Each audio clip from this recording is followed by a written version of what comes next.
AyoGG, welcome to a brand new and, in a way, the first real episode to the special series of the AyoGG podcast, in which we are talking about Mnet's newest survival show, Queendom Puzzle. With me, not just myself, but also my friend Payne. Welcome in the podcast.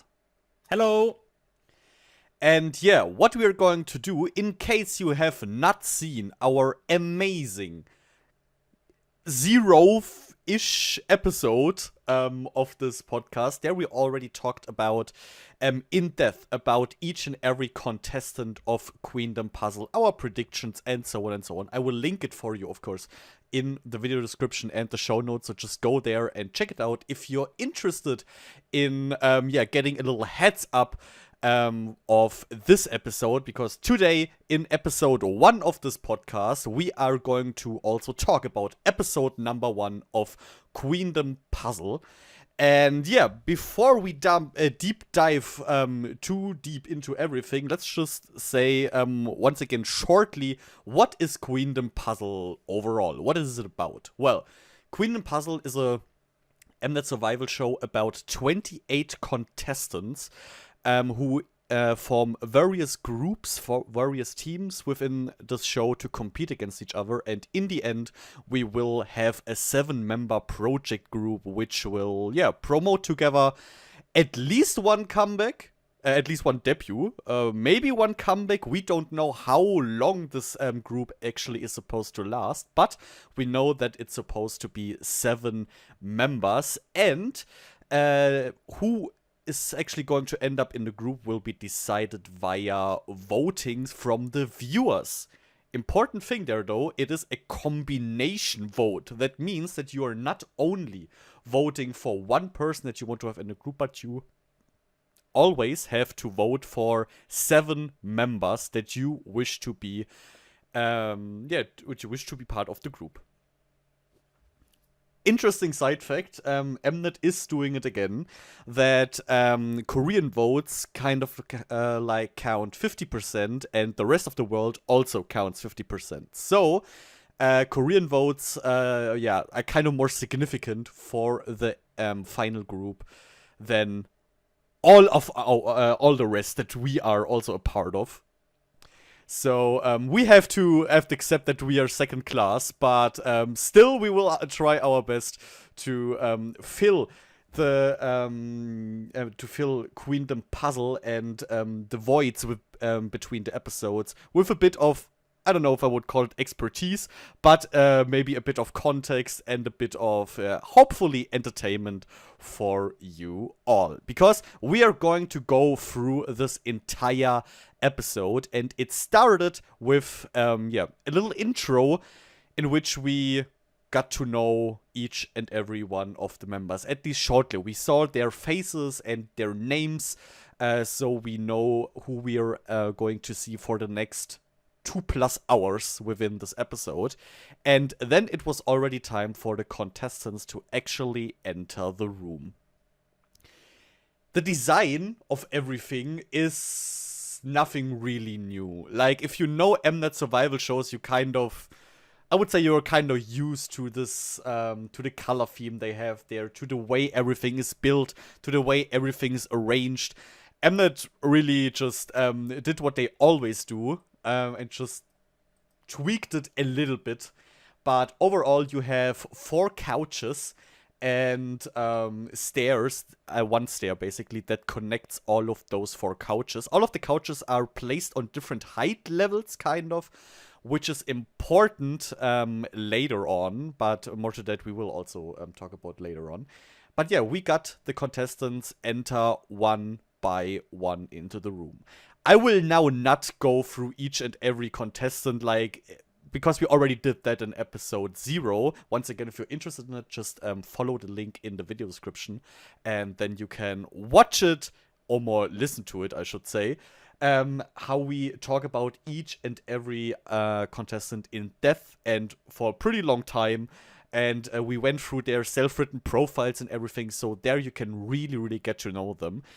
But I will tell you shortly all of the names, but before I do that, we will talk about the meaning behind the different height levels of the couches, because this is quite interesting, actually. Basically, the higher the couch was placed, the more relevant, you can say, are the people sitting on it, because the girls got sorted based on their success and achievements in the K-pop industry. So basically the couches were labeled from 1 to 4, with 1 being the highest and 4 being the lowest. And the way this was kind of measured are the number of first places they achieved on music shows. This was like 50%, and the other 50% were the largest number of album sales they have. Now, first thing maybe before we jump into the contestants themselves, so what do you think about this way of separating or categorizing the contestants?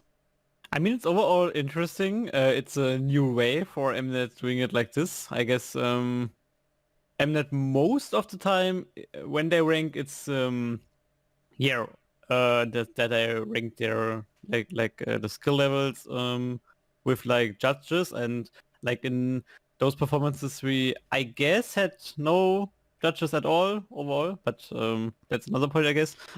Well, in a way, we had always 27 judges. I mean, yeah, that's true. That's true. But yeah, I think the way to like rank the participants at the beginning through their career is kind of interesting. I guess, yeah, in a way with like going with the wins and the album sales is pretty decent. I would say it's pretty decent. Yeah, it is interesting, even though I have to say it is hardcore Mnet, because you're getting ranked based on your career, okay, but you're kind of also getting placed, like, put on the spot. Because you're sitting there looking at your number, and your number's like 3 or 4, and it's kind of like, it's kind of a disgusting way for me personally to rank them. Of course, it makes sense. I do get that the people that were successful throughout their career, that they can also be proud of it, but it is kind of a dick move way, in my opinion, to show the people how good someone has been or how successful someone has been, because they're kind of rubbing it in their noses, because all of them know, you know. But it's kind of a hardcore, slightly disgusting way to display this, in my opinion, because you have like the elite that is standing atop everyone, and then kind of like the foot soldiers on the ground, that's how it feels. But the interesting thing about it is that they instantly said, and this was really, really terrible script writing for me personally, because I'm jumping a bit in the time now, but Taeyeon later said, or had written in her script, that all of these rankings that we see behind them doesn't matter at all, because now they can actually alter their rankings.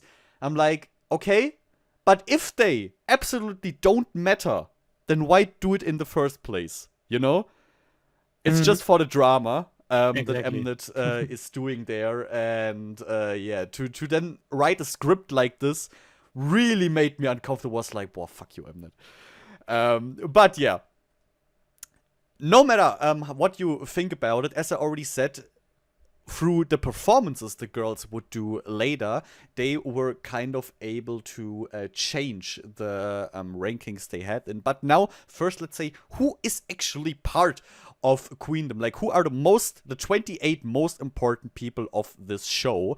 And there we have, in tier 1, we have K of Loveless, we have Dowa, formerly AOA, we have Chaeyeon of formerly IZ*ONE, Jui, formerly Momoland, and Yoram of WJSN. Tier 2, we have Hain, Laboom, Yeon, CLC, Jihan, Zoa, Suchin, and Soon of Weekly, Yuki of Purple Kiss. Tier 3, Jiwon, Bora, and Charon of Cherry Bullet.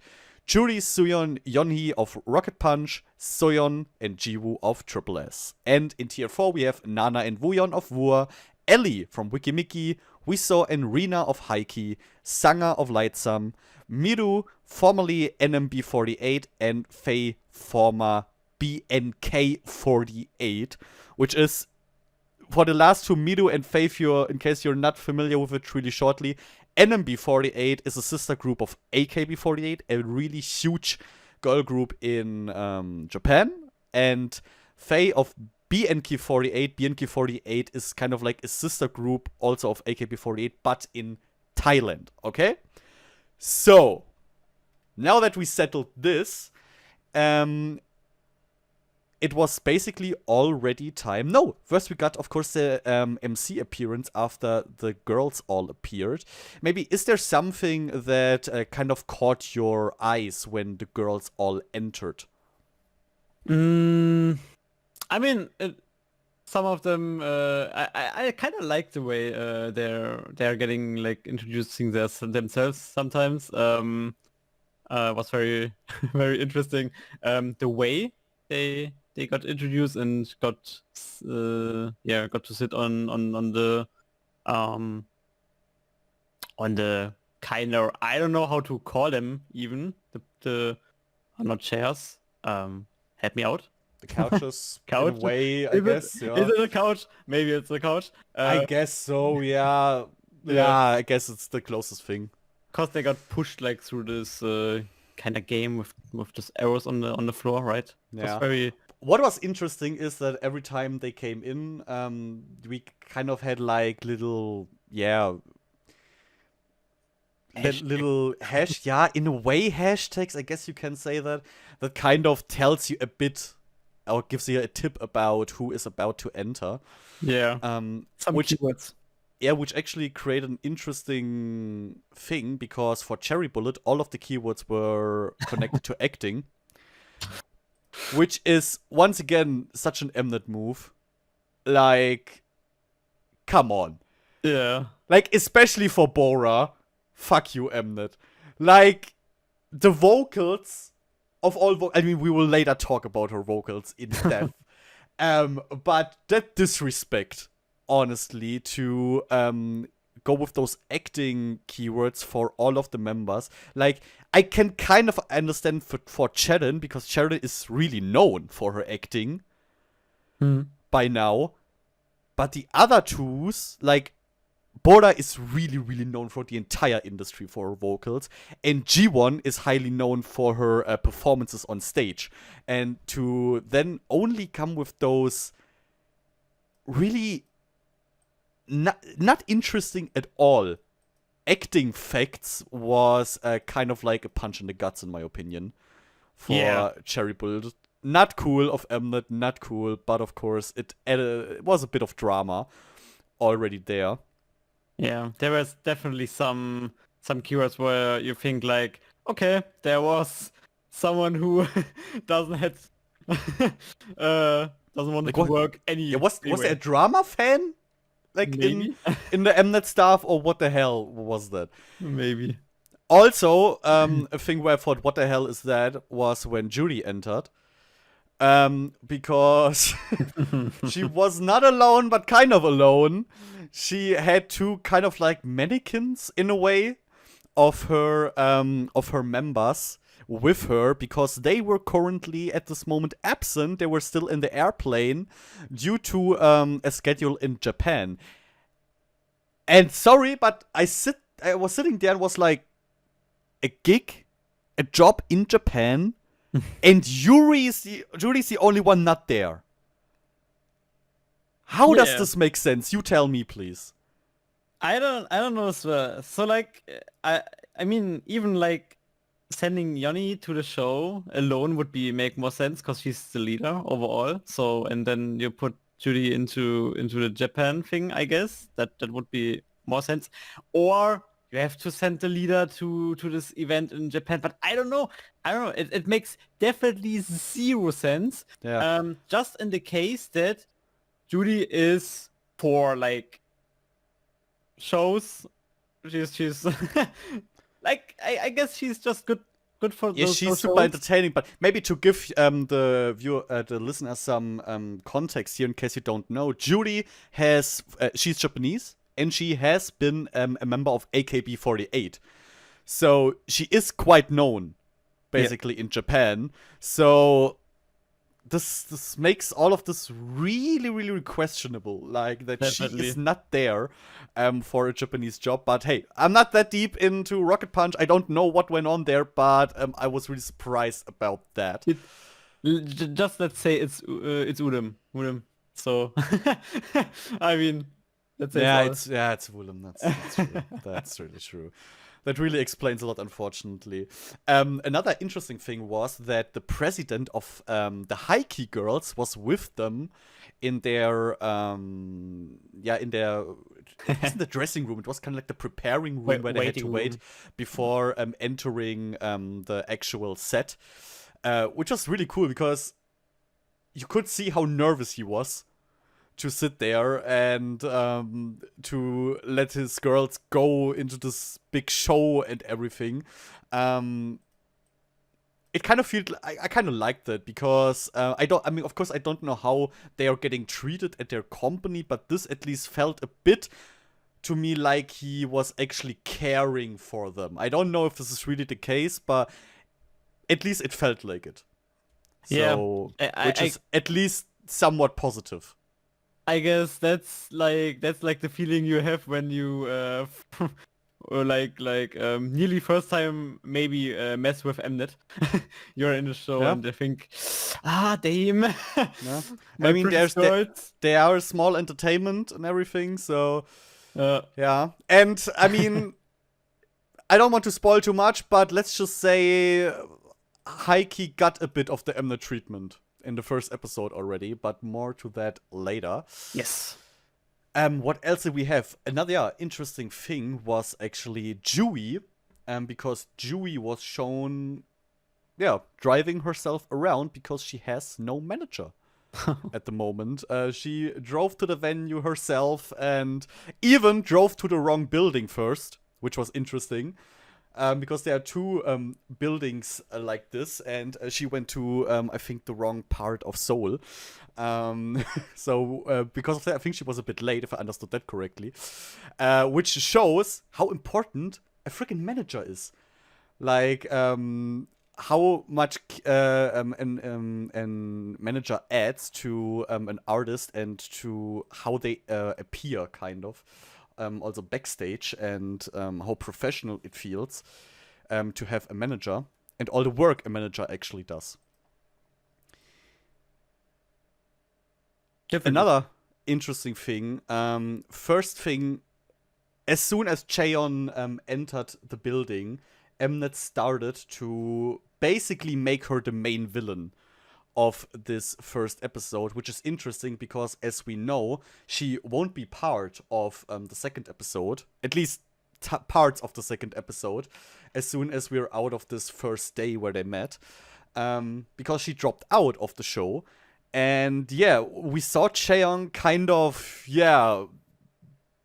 confident, relaxed, and Mnet tried to instantly push that into like she doesn't care, and because she's so experienced, she absolutely doesn't care about anything that's happening there.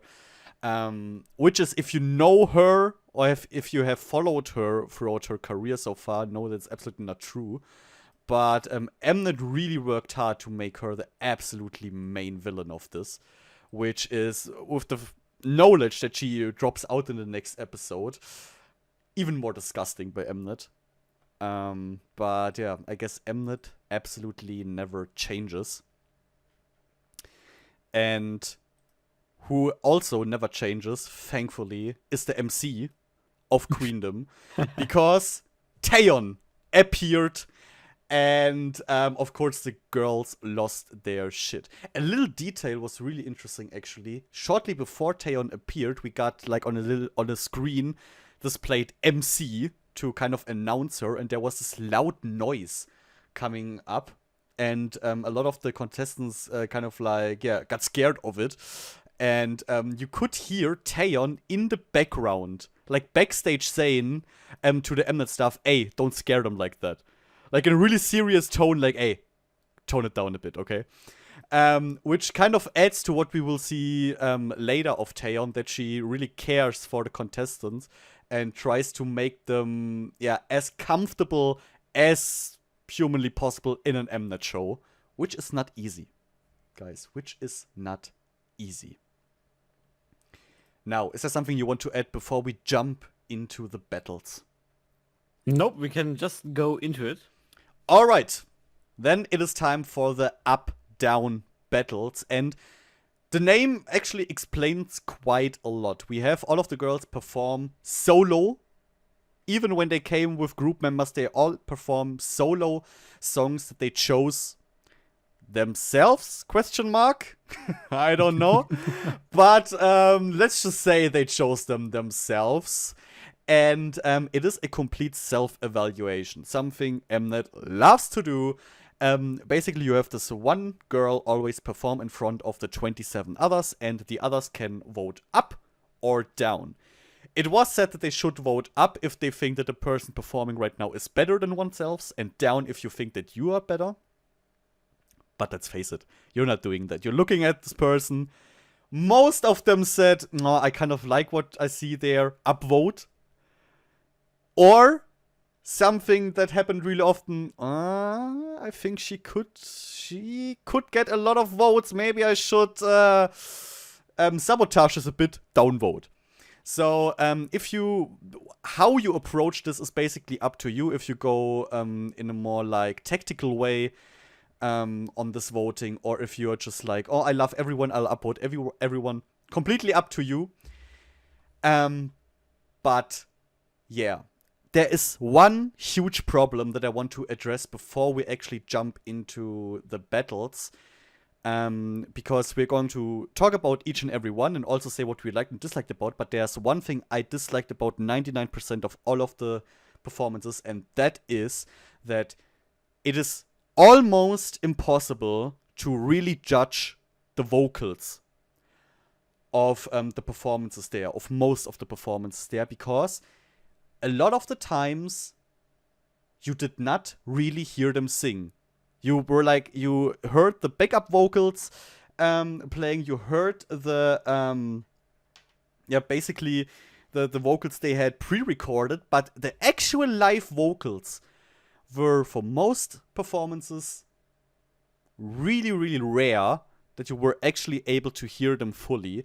So just keep that in mind, that at least for me, when I talk about the vocals, it is always only about this little part that I was actually able to hear from all of this. Which is something I really dislike, because for me, vocals are always the absolute most important thing. So this was kind of a downer for me for all of the performances. Or almost all.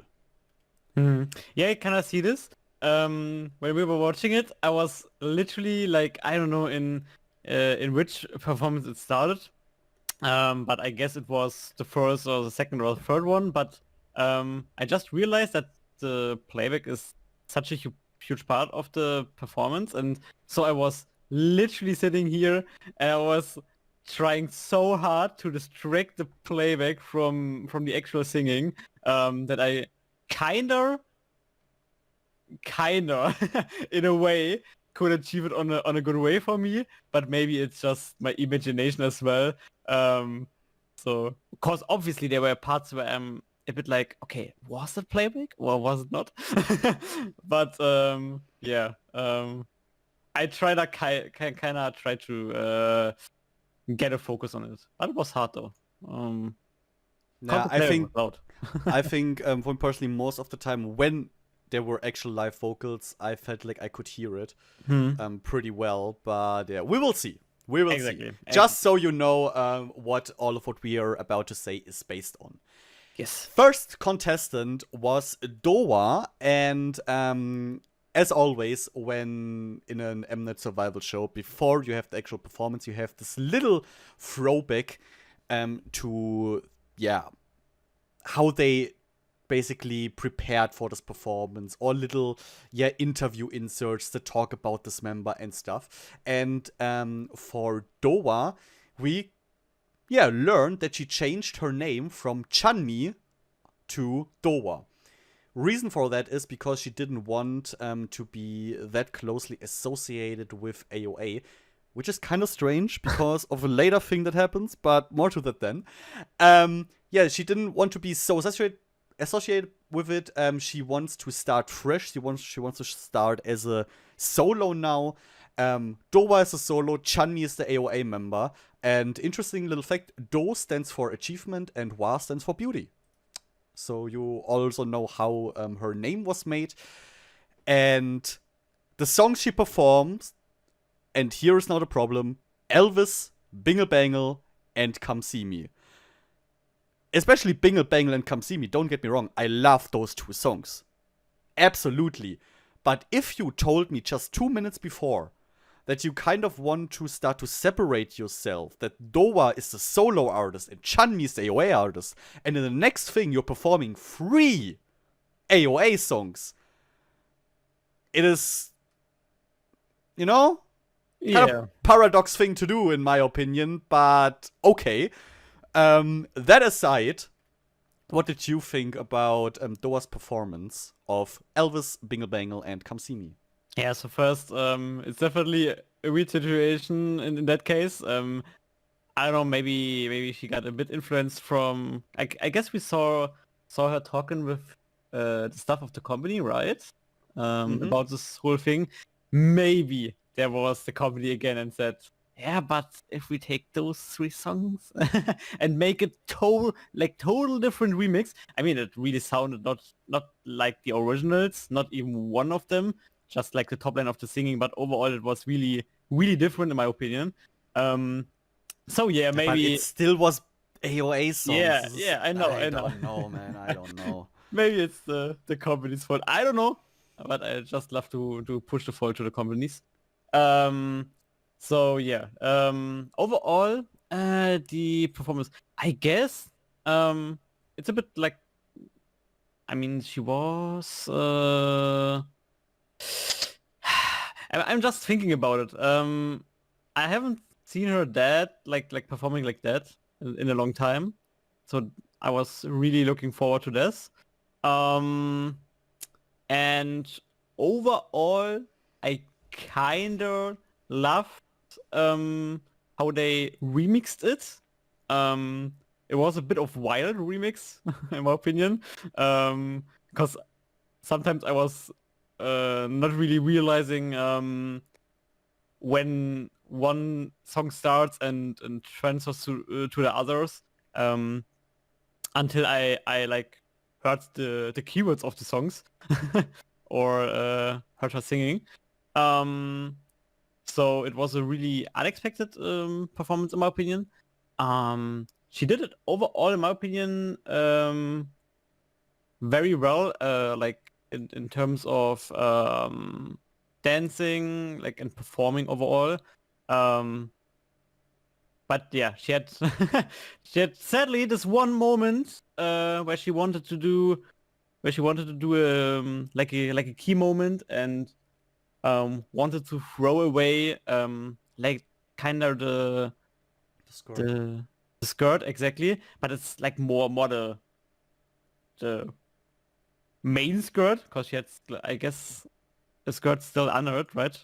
But yeah, she had a long skirt attached to the dress that she was wearing, which made it look like it was actually part of it. And yeah, she tried to rip it off for 3 to 4 times. Yeah. And it didn't work at all. Exactly, because she wanted then to change into like a more sexy performance. That's not really possible with the long skirt, so she wanted to do a cool moment with ripping it off. But yeah, that was kind of a bit messed up how she tried it so hard, actually. Exactly, because I don't know, literally it's just the way she handled it. Yeah, was just the problem is, this sounds harsher than it's supposed to be, but it felt unprofessional the way she handled this the situation, because I mean, you have to think about how long Dowa is an idol now. Okay, she's highly experienced. She's in this industry for so long. And the problem is not that she didn't get the skirt off properly, you know? The problem is the way she handled the situation. Because she tried to rip it off and again, and you could see in her face this shit. Come on, get off. And this is something that should not happen. Like, if you're on this level, if you have this experience, in moments like these, you should be able to continue without making it too obvious. Like, if it means to let the long skirt on, then that's what it means. If it means just keeping it on, going on the ground, and then trying it again, you know, in a fluent movement or something like this, then this is something you could do. But this moment of complete panic in her eyes, this was just something I thought like, oh, come on. I know you can do that better. You know, that's the thing. I know that she can do that better. Maybe it was the pressure and everything. Yes, I understand. But, I mean, we are there, or the girls are especially there to kind of like, evaluate how good someone performs. And when stuff like this happens, which can happen, which is absolutely not her fault, then you simply have to be pro enough to overplay it. And she did not do that at all, which is why I can understand how her ratings turned out in the end. Besides that, I can say that I enjoyed the performance, even though I was a bit disappointed that she performed AOA songs, despite Bingle Bangle and Come See Me probably being my favorite songs of AOA. But I want something new. I want to see them perform something else. I want to see them going out of their comfort zone and not see them perform songs that I have seen them performing 50 times already. So that was a bit of a shame for me personally. Her dancing and singing were good. Like, there's nothing really I can criticize there. But overall, this kind of dragged down the performance, and the other contestants thought so too. Which resulted in a ranking of 11 upvotes and 16 downvotes. Which was unfortunate. But I do hope that Doba is taking this as kind of a fuel for her next performance to make it even better, to show what she actually can do. Because this was by far not what Doba is actually able to do. Exactly. Next up, we have Zoa, and before she started performing, we got some clips of her being in her school together with Triple S's Jiwoo. We saw them interacting with each other, and which was interesting. They asked Zoa, "Is there someone prettier as you at school?" And Zoa was like, "Nah." Nah, I'm the top. I'm the top tier. Yeah. I love the confidence already there. Already celebrated this moment. Absolutely. And besides that, we saw her kind of handling that dual life of being an idol and being in school. We saw her going from school right to the practice studio and practice for Queendom Puzzle.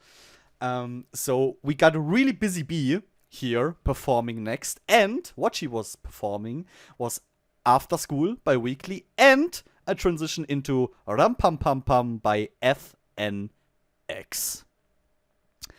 What did you think of this one? So I really loved the start because like she did a move with the skateboard, you know. It's just an iconic move, and I really loved it. Of course, she nailed it. Yeah, I mean, it's an important thing. With the transition, into Pum Pum Pum Pum, was a bit unexpected, interesting. Did not know that she kind of likes the song that much. But in a way, how she performed it, I think it really fit her. And I guess she like that's not really a huge vocal heavy song or something like that. No. But No. I like how she kind of um used her voice by like I guess that was one of the performances where I could hear no pretty much live singing for most of the time if I remembered right. But yeah, it's not the most Yeah, heavy. compared to others, I think it was more, yeah. Mhm. And yeah, the performance, like the dancing was, in my opinion, just accurate. So was a really good performance, in my opinion. Yeah, I would probably agree to most of that. Absolute highlight, the skateboard move. But I mean, this is the overall choreo of After School is just outstanding. I love it so much. And I really, when Weekly comes back, someday far, far away, I kind of wish for the props to return. Honestly, I just love the Hmm. prop dances that Weekly had always done. But I'm drifting to completely different topics. Back to Zor's performance. After School was great. But more interesting is the Rum Pum Pum Pum performance.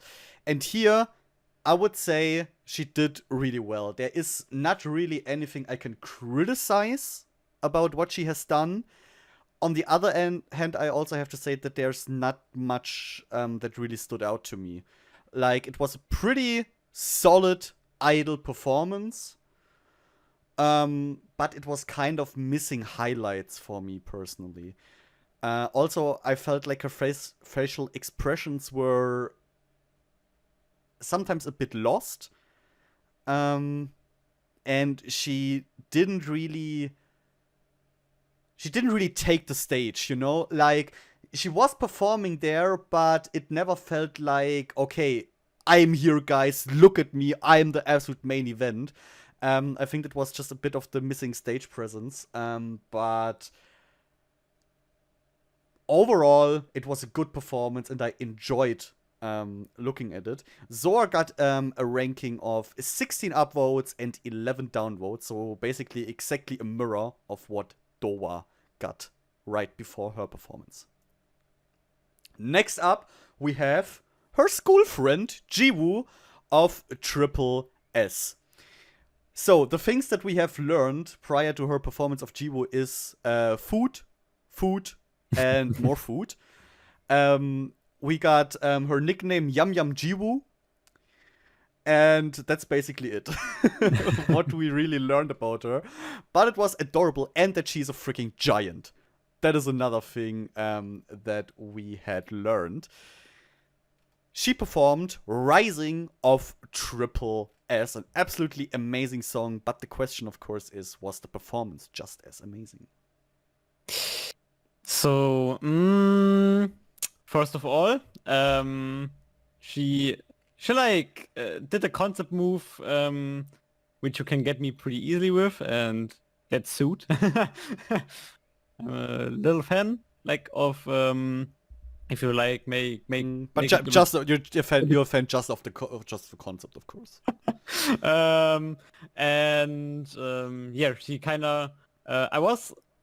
I want to see something new as well, like in the first place, but I was kind of going in there with yeah, with like the feeling that most of them might do some remixes of their group songs or something. Um, and I don't know, I just had the feeling for her that she is going to do with the suit something, some version of Generation or Rising, because these two kinda would fit it the most. If you rearrange it, surprisingly, it got not even rearranged a bit. Nope. So it was a bit weird to see like, I mean, the choreo overall was fitting with suits. Like you can kind of say that, yes. But it still felt a bit weird. Um, she like sang it. It was just like Triple S Rising, just with Jiwoo singing most of it. Yeah, I don't know. She executed it well, but I mean, it's her song, right? So she just Yeah. executed her song pretty well that she performed many times on music shows. Um, yeah, Yeah, and and that is also exactly my problem. Like, she did well, but yeah, I mean, I expected when she's performing Rising. mm, I enjoyed looking at the performance. She did really well. She sang it well. She danced it really well. Um, I liked I really liked her style. It was really Michael Jackson-ish. mm, The outfit she was wearing. That would have been, by the way, a cool performance. yes, Michael Jackson song. Um, this is actually what I thought when I saw her appearing. There was like, oh, really? But it was Rising, which is a song I love. Don't get me wrong. But at the end of the day, yeah, I want to see more than what I already love. But it's better than doing something I hate. That I give her. But the thing is, yeah, there were no surprises. It was just basically the original. And sometimes I felt like her facial expressions were a bit over the top. mm, She tried really hard. I mean, it has been 70 days since she debuted there. I don't expect from her the same like level of facial expressions like I do from Dowa or something like this. So overall, she did really well. I liked it. I'm proud of her. She did good, but with a different song, I would have liked it so much more. yeah. Okay. Still, the way, how like many of them were voting down because they did not saw her face until she threw away her head is, in my Yeah. opinion, a bit, I don't know, not relatable, but Yeah, that's what I just want to mention. Her votes are 7 up and 20 down. And sorry, that's bullshit. She did well. Like, she did really well. And 20 down, and yeah, we saw that a lot of votes already came in before she even threw away her head. Stuff like this. Nah, I don't see that. Like, her votes are much worse than what she actually performed there. Absolutely. But then again, you always have to say that technically this only means that 20 people think that they perform better than her, not that she was bad. So yeah. it's difficult to really say much about the quality of the performances just based on the up and down votes. Next up, we have G1 of a Cherry Bullet. And what was interesting is that Yeonhee has called Cherry Bullet their rivals, since they have similar debut dates, similar comeback dates, and similar concepts to Rocket Punch. Which is interesting. I've never seen it like that.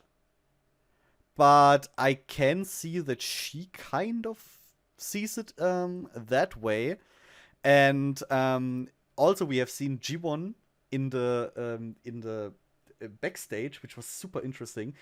She was really keeping an eye on everyone around her, and she was asking them all, how long did you practice? How long did you practice your choreo and everything? She really, really, really, really, really was competitive as fuck here. She wanted to be completely prepared. She wanted to make sure that she checks on everyone to know how much of a competition they may be, who may be the biggest competitor, and so on. I really like to see her backstage because it showed how serious she is about all of this. And she performed Gotta Go by Changha, which is already an outstanding song choice. But was the performance also outstanding? Well, I would say Jiwon showed really what she can do the best. That was like, in my opinion, an amazing performance, and I hope there are people who has once again a bit more an eye on her, right? After that, because I think this was just literally near like a perfect performance. And she was going all in with the choreo. I loved it so much how like desperate she was for this performance. Like dancing with the male background dancers and stuff. It was amazing. There were so many highlights in this performance. The performance was so well thought, in my opinion. I don't know. I don't have really something to criticize. It was a really fun experience to watch it, literally. Yeah, you said that you hope that a lot of people kind of realize how good she is and stuff like this. This is something I always think every fucking time when Cherry Bullet is participating in these Mnet shows. But strangely, while these shows are running, everyone's always like, "Oh my god, did you see those Cherry Bullet members? Oh my god, they were amazing. Oh my god." Cut, show's over. They all forget Cherry Bullet. I really don't get what the freaking problem is with people. But yeah, they always simp so hard for the Cherry Bullet members when they're in those shows, but after this, they always let them drop, which breaks my heart. So, guys, don't be like that. Realize the brilliance of Cherry Bullet and love Cherry Bullet, please. Thank you. The performance of G1, absolute superb dancing. Like, she really showed that this is where she dominates, absolutely. I loved the moment when she was wearing this red high heel, looking to camera and just broke it. It was such a badass moment. But my favorite moment of the entire performance was when she was lying on the ground, the dancer kind of over her. She's hugging the dancer. He grabs her and stands up and kind of carries her. This was such a cool move. I really loved this energy that she created in that moment. And yeah, it was an amazing stage. Her vocals, great. And the high note especially. I was so proud of her when I heard her hitting that high note. So she absolutely did this song justice and was, just like she hoped she would be, an amazing showcase for Cherry Bullet overall. And we're not the only ones who see it like this, because the other girls voted 24 up and 3 down. Which is, until that point, the absolute highest of all of the rankings that we have seen so far. Next up, we have Suyun of Rocket Punch. And we didn't see much of her before the actual performance. The only real thing that we saw of her was that she predicted that she would get 23 to 3 votes. So 24 positive and 3 negative ones. So she was really confident that she would get a score which would be equally high as the one G1 just got. Which may be a reason why Mnet decided to let her go after her. And she performed Advice of Temen. Now, my question for you, was this a 24 out of 3? A 24 to 3 performance? So, first of all, I was very... I was very looking forward to it, because the concept, how she was like, how she looked and so on, I was like, hey, what is she doing? There I was sure she's definitely not doing a Rocket Punch song. I can say 200%. Yeah, that's true. That's pretty far away from Rocket Punch. And when it started, I kind of could see it. Taemin, One Advice is a song I can see Suyun definitely in. It was more like darker version with like a darker version of the song. Like the instrumental got rearranged a bit to fit more into this vampire theme kind of thing. Yeah, in a way, yeah. What she tried to do. And it started, and it was, yeah, I was like pretty interesting how this would continue. Like the verse was pretty fine. Then we jumped into the chorus and I was like, wow. Okay. She like this is a high pitch and that is something everyone said. Yeah. And I kind of see why like I kind of see why she chose to make it high pitch because it's overall something she nails. She can go so damn high if she wants to. But somehow it felt so weird to listen to it. I like in my opinion, I wouldn't really say for me it was bad it sounded bad, but it sounded more like weird. I don't know if I feel like the problem with it was that it sounded unpleasant. okay, maybe. Like it was sound that does not feel good to listen to.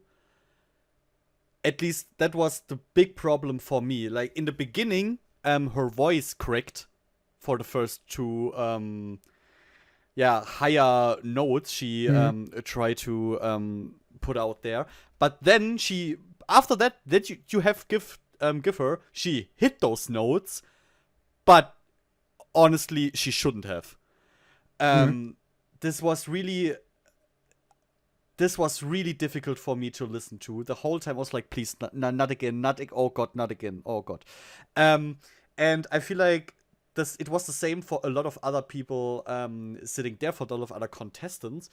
Because, this is something I have said often in the past. Just because you can hit a note doesn't mean that you have to hit a note. In that case, it was just over the top for me. She should have lowered the key, and everything would have been better. It would have sounded, more round. This entire song would have really felt whole then. But here it always felt like she wanted desperately prove how high she can hit, but completely forgot that it also has to sound pleasantly when you do it in an actual song. So that was my biggest problem with this entire performance. The concept she attempted here was great. Because in my opinion, she nailed this. I loved her facial expressions when she performed. I really believed her, the concept she was performing there. Even though it was so different from everything Rocket Punch has done so far. But I saw her in that concept. I completely believed her until those high-pitched sounds appeared. That always kind of broke the moment. But right after it, I looked at her again and was like, damn, but she's doing it well, you know? So this was kind of like a problem for me, which made me kind of torn in this performance, because every time when she didn't sing so high, I liked the way she was singing it.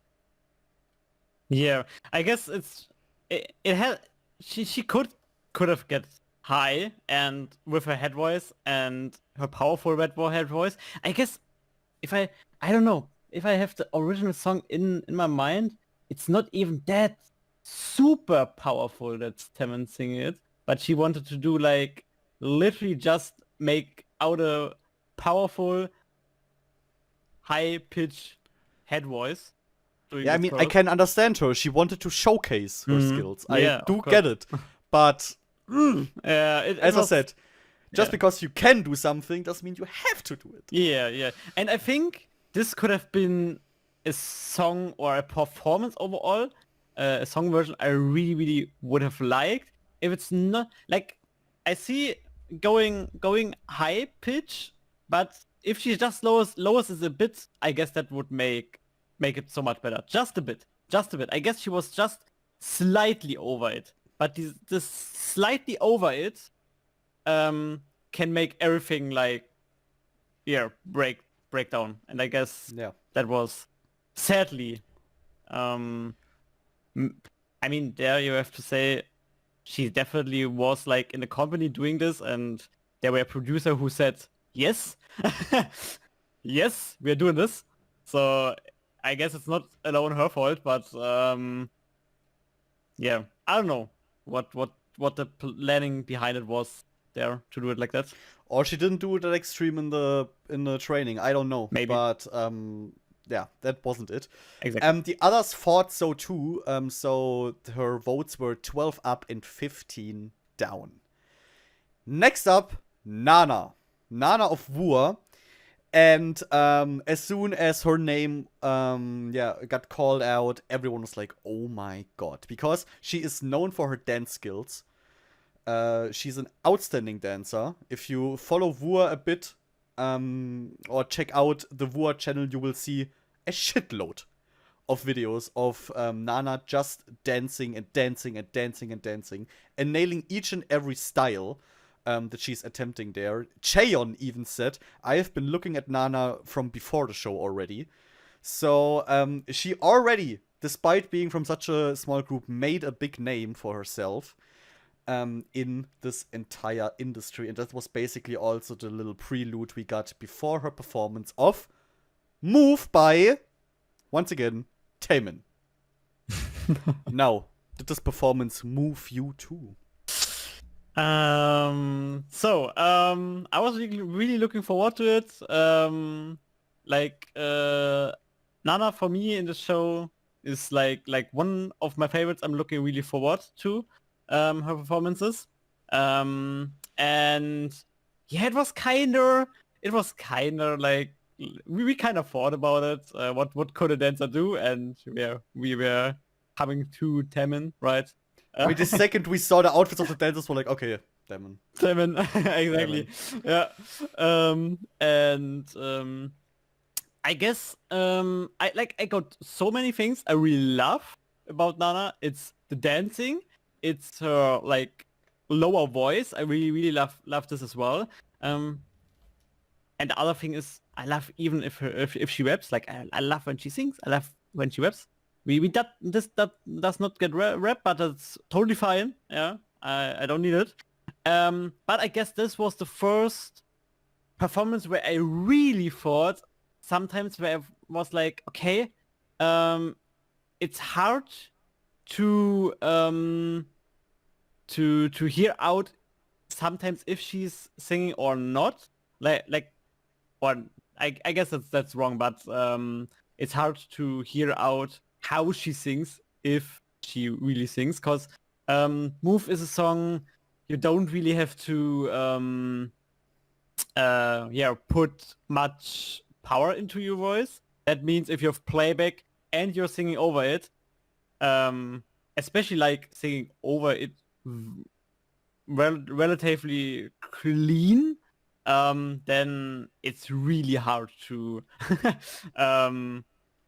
to hear the difference between the playback and her singing. Her dancing overall was literally an 11 out of 10. She executed this so well, amazing. And what I heard from her singing was nice. So like I really loved the version of her overall. Of Taemin's Move here. I really loved the version of her here. And in my opinion, this was like an incredible well-made performance. Yeah, what I would say is that it was, and that I can already spoil, the best dance performance in this entire episode. For me, there was not a single flaw in anything she was doing there while moving around the stage. Her charisma and stage presence are already known, but here she showcased it once again. Why so many people always see her when she's standing on stage? Why she is such an eye catcher, and not just because of her visuals, but when she's moving, it is so satisfying to look at the way she's dancing. It was by far the most intriguing stage for me, dance-wise. Absolutely amazing. And for me, it completely drew me in. Like, I saw it was like, oh, don't stop performing, please. This is so good. The vocals were good when I could hear them. But I do have to say that compared to the dance level that I've seen, there was a gap for me personally, which is okay. I mean, there are things you're better at than others, but it in this performance, it just I saw it so much this big difference because her dance completely blew me away, and the way she was singing the song, I was just like, oh yeah, okay, good. So there was this big difference in how I saw and heard these two things separately, which kind of confused me at times. But overall, I love the performance, and the others did too, because she got votes 19 up and 8 down, which is pretty damn good. Except for Nana, because Nana was looking at that score and was like, nah, I'm not satisfied with this one. I want to get much, much, much, much, much higher. So you can see how competitive she is. And I'm really curious to see her beating that score the next time she performs. Yes, I love her competitivity. Does this word exist? At least now it does. Okay. I think it was correct though. But another really competitive soul was just after her, and that is Cheon. Ooh, what a Oh, yeah. coincidence. Oh yeah, Mnet did not plan this at all. The main villain of Queendom Puzzle, the one episode main villain. And this main villain role, it was clear as day in this little prelude we got before her performance, because she said herself that she had pressed down for each and every one that appeared so far, because she said, I think I'm better, which is absolutely okay. This is basically what they're supposed to do. But of course, Mnet took this and was laying dramatic music under it, you know, to make it look like an absolute insult Che has shown there. Also, Mnet is constantly showing Che doing one facial expression where she looks slightly annoyed by everything. And she also said, if I would not think I could be in the final 7, I would not be here. Mhm. So she is confident in everything she's doing, which is no surprise. She has been in, with this now, 5 different survival shows. So she's an expert when it comes to it. And she has a reputation in this industry of being one of the absolute best dancers that we have there. And of course, she wants to showcase this. And she is also the opinion that she is one of the best. And that she is showing, which is absolutely okay. But if you know her, if you have followed her for quite some time, you know that she is not like that at all. That she is much more humble, and that she is a really kind soul, and that Mnet had to try really, really hard to cut out all of the really nice and positive moments that Che has probably had within this show. But my question now, of course, for you, was her performance of Tok Tok Tok by Lee Hyori one of those nice moments? So, when the performance started, immediately, like, I think watching Cheon like dancing is like a bless. Exactly, like especially if when the performance started, I was like, wow, how she moves is so different to so many other artists. Cause yeah, that's something that makes like that results out of that she's that good, right? Cause she can move her body in such a unique and skilled way. It's so strong. Though, but this performance, like, I guess, couldn't, like, it's not her fault, I would say. It's more like, I guess the performance she just prepared couldn't really match to her high standards that we can see most of the time if she goes all in my opinion. I think this performance was overall very, very good and was together with Nana like the two best dance performances until now. Because we just got like about half or something in the first episode. But yeah, it's not like I was like impressed at the beginning, but overall the performance wasn't that impressive overall what I have thought it would be before it started. Yeah, Che is one of my absolute favorites in this show. When I heard that she would be part of it, I was so excited because I dearly love her for so many years now, and I really, every time she dances, I'm completely mesmerized. And so I was really looking forward to this performance. And here I have to say, from a technical point of view, there's not a single thing where you can say that wasn't good. Her dancing was amazing. Um, she owned the stage completely. I loved every move that she executed 100%. I enjoyed her vocals. She sang this really well.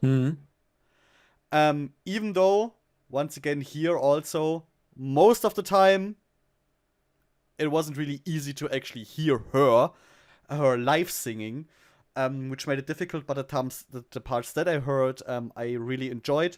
Dancing completely flawless, outstanding. But I really thought about, while rewatching this, what was the thing that made this entire performance for me more like, yeah, was good. Because I expected it to be outstanding, but for me it was just, something is not right. And I watched it again and again, and the more I watched it, the more I realized that the reason for it is just that she did not seem to enjoy this at all. Like, I looked at her face while she was performing this, and it did not feel like she was acting to be tough or something like this. She was just there. Her face didn't feel like she enjoyed being on stage there. I didn't feel like she was 100% in the game. It didn't feel like she wanted to do this at this very moment. Maybe she already was like there, had the thoughts there like, I want to go, or I don't want to do another show. And she felt down for me personally the whole time. And I think this is what really dragged down this performance for me, because this was not the carefree, happy, energetic Che that I normally know, that I have known for all those years. And yeah, this kind of made me sad. And this is also what kind of dragged this performance down for me personally. The others didn't see it that grave as I did, because they voted 20 up and 7 down, which you would say, that's pretty damn good. Like, most people would, I guess, say that. Not Che. She was close to tears in the background. She was pissed. She was like, that is not acceptable. That is not an acceptable score I got there. And yeah, she was completely furious about this. Adorable at times also, I have to say, when she was sitting behind Kay again. But you definitely could see that it was not easy for her to receive that score. Next up, we have Faye. We got to know Faye a bit better, because she's probably the biggest wild card in this entire show, because no one knows her that well. And we belong to those people. But here we learned a bit about her. She became famous for a previous cover she has done of New Jeans' Hype Boy. And she's a solo artist. She writes lyrics, she composes, and she's an actress. So we have a real all-rounder here on our hands. And the question is now, did these all-rounder qualities that she seems to have also carry over into her performances of Hype Boy and Gone Girl? So a bit interesting was at the beginning that she was like sitting on the chair. I was like, oh, is this going to be a non-dancing performance? Well, I was thinking in the first seconds. Haven't checked her out that much, so in before, so I wasn't really sure how confident she is with her dancing, like in for this first performance, right? Or if she wants to take a focus on something different. But it was basically yeah, just for the beginning. So she was yeah, A little appetizer. exactly a little appetizer. She wanted to like, kind of show maybe where you know her from or where you might know her from, cause I guess she said it on her own that her version got used many times for like cover challenges on and TikTok and stuff. TikTok and whatever. Exactly. So I guess maybe there are people like maybe 70% of the people that uses her song but don't know where she is, cause they don't know how she looks and stuff, but maybe they Typical would, TikTok. exactly, but maybe they would like remember her based on the song, the singing of her, right? So I guess that was just the thing. She wanted to give once again her voice. It makes absolutely sense of her to perform the song there. Exactly. To start with it, at least. Exactly. And after that, she changed to, I guess, song is called Good Ghoul. Ghoul. With Yeah, but you. I absolutely refuse to say it like that, so it's Gone Girl. And I think I like I really liked the performance overall. I guess she did a decent performance. Wasn't really standing out in that performance, but it wasn't really I don't know, I haven't really expected something, so maybe I wasn't really disappointed, but there was nothing for me to be disappointed about. It was a nice, decent performance in my opinion.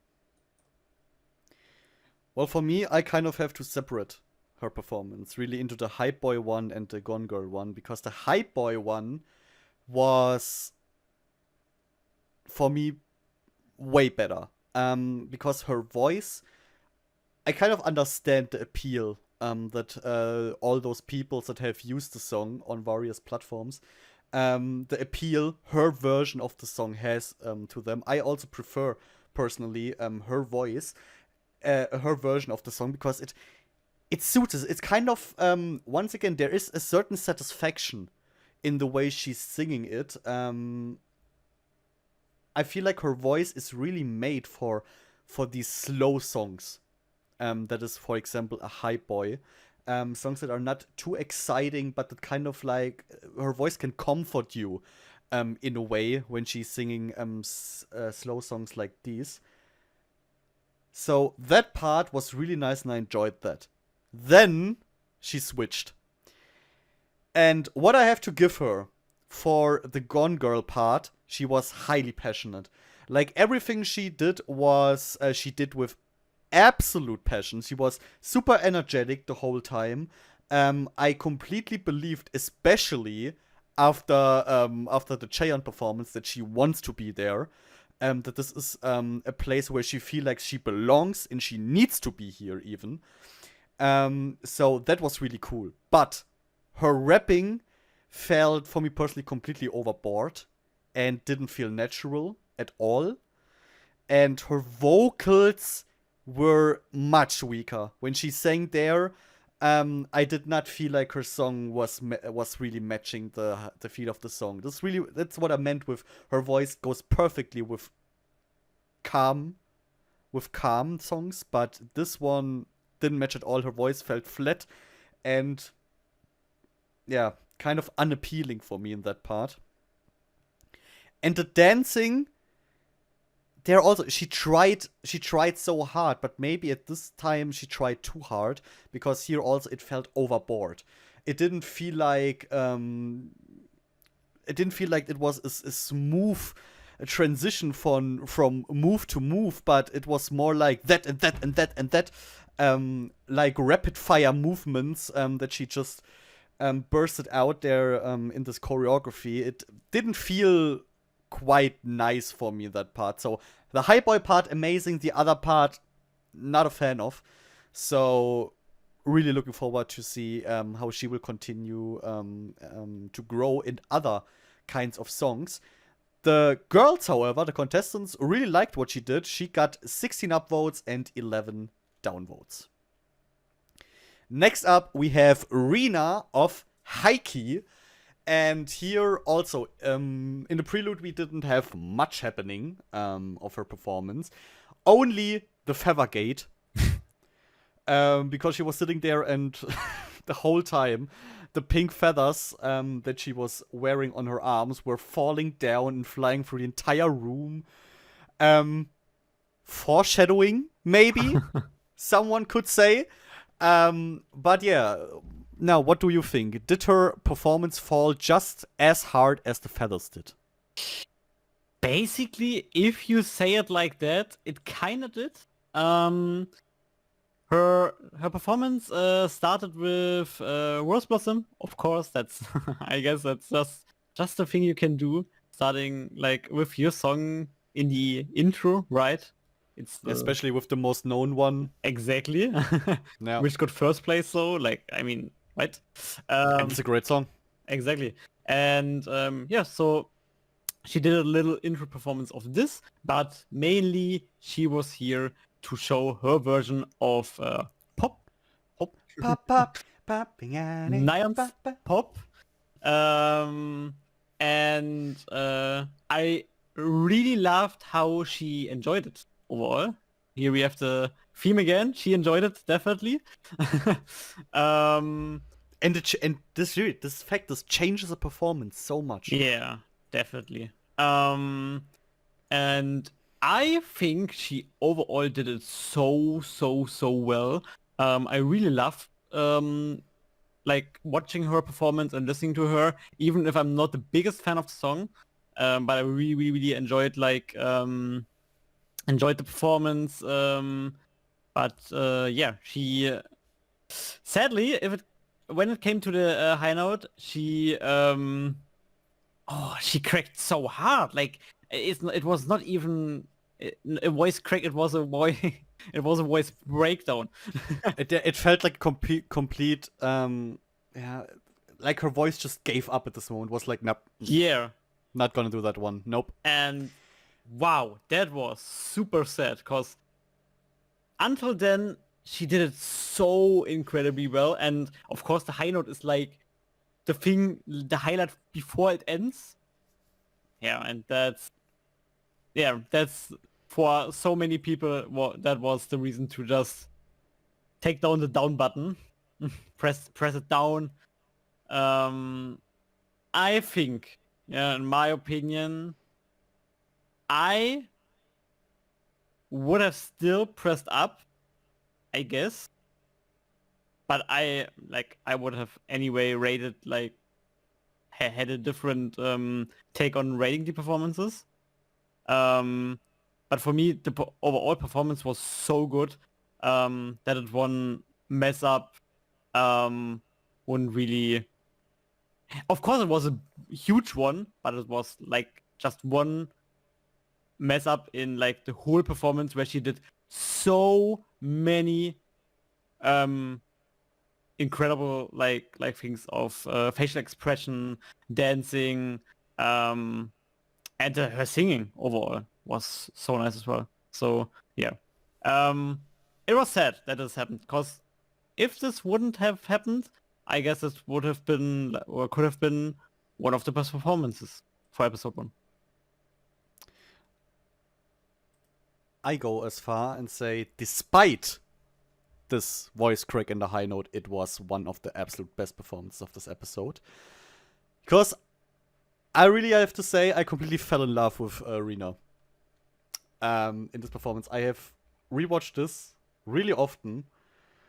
And every time I'm watching this performance, I like her more and more and more. She is absolutely adorable in that pop part. The Rose Blossom part was great. She did really well. I think we don't need to talk a lot about this one. It's their song. She did well. But pop. I'm also not the biggest fan of the original, but I so enjoyed seeing Rina performing this. It was adorable. Her smile, freaking contagious. Okay, freaking contagious. When she smiles at you with those big round eyes, and your heart is not melting, I'm sorry, you're dead inside. That I have to tell you really seriously. Her voice suited the song 100%. If you would have told me it's her song, I would completely believe you. I actually liked it more than the Rose Blossom part that she performed before. And the joy and fun she looked to have while doing the dance break really completely carried this performance home for me personally. That energy she put into everything she did there was just so addicting to me. I absolutely loved that one. And also at the end, guys, the ad-libs she did there, they were so cute. That completely sold me over. I need to collect my thoughts. I really re-listened, that's what I wanted to say, to this part so often. And seriously, the only thing that did not work in this entire performance was the high note. Yes, it was a big mess up, but I want to tell you all something. It is better to try something and mess up than not try it at all, which is something we will face later on. Again, remember what I just said. So, it is unfortunate. I completely believe that all the time when she practiced it, she completely nailed this high note here. It didn't work. It is unfortunate that happened here. But for me, it was still one of the absolute best performances of the day. And Rina, I love you. The contestants, however, did not have the laugh that I have. They voted 8 up and 19 down. Which really breaks my heart. Talking about this really breaks my heart. But a little ray of sunshine that may be able to patch that broken heart of mine is coming next, which is Jihan of Weekly. Because we already saw her running in the backstage while Rina was still there processing what just happened, which was a difficult moment, I would say, because she was still super pissed, and then Jihan appears. Hey, everybody! Hey, this is not what you want to hear when something like that just happened, and we got a little cringy reenactment of a scene from The Glory from Jihan, which I just want to skip at this point. It was so weird, but please somehow loved it. Yeah, it was yeah. Let's just continue, because something that was not cringe at all, or was it? Was her performance of another coincidence, guys. Pop by Neon. Oh my goodness. Oh my god, what? How can this be that they are even after the other one? How lucky was Mnet? So, yeah. What do you think? Jihan performed Pop by Neon. So here we go again. Once again, the performance was so so exciting to watch, because I mean, we saw it with Rina already. like her like her adorable playing with the camera and stuff. And of course, this is something you can expect from Qian as well. She loves to express herself like that, and so we got here with her kinder. By the way, it's also something she's really known for her use of facial expressions on stage. Yes. And yeah, with her like Disney-ish princess outfit. Really adorable outfit. I really loved it. And yeah, she was performing very well. I was especially like looking forward to it because I still think in weekly songs she often did get some parts where I'm not happy that she got the parts because maybe she, in my opinion, her voice range wasn't really fitting for those. So I was really like looking forward after a long time where weekly was somewhere but not here, somewhere but not here on this world. Yeah, just influencers basically. Exactly. Yeah. I really was looking forward to Chian, how she would sing this, and yeah, I was pretty much impressed by like how well she sang this. Not in a way that I was thinking, oh, this might be bad or something, but how much it fits her was pretty nice, and yeah, I mean overall the performance, like if it comes to watching her having fun performing this and seeing her like seeing the facial expression playing with the camera in a cutie way, she executed this so well. I guess for the Chian performance, she just rearranged the song in a way where she had no high note, right? If I remember it right. Yeah. And that's okay. Which in retrospect, after the Rita performance, was like, oh my god, what a genius move. Yeah, like I mean, if you put in the high note for a performance like this, it's of course because you want to like show a bit your skills, of course, right? Yeah.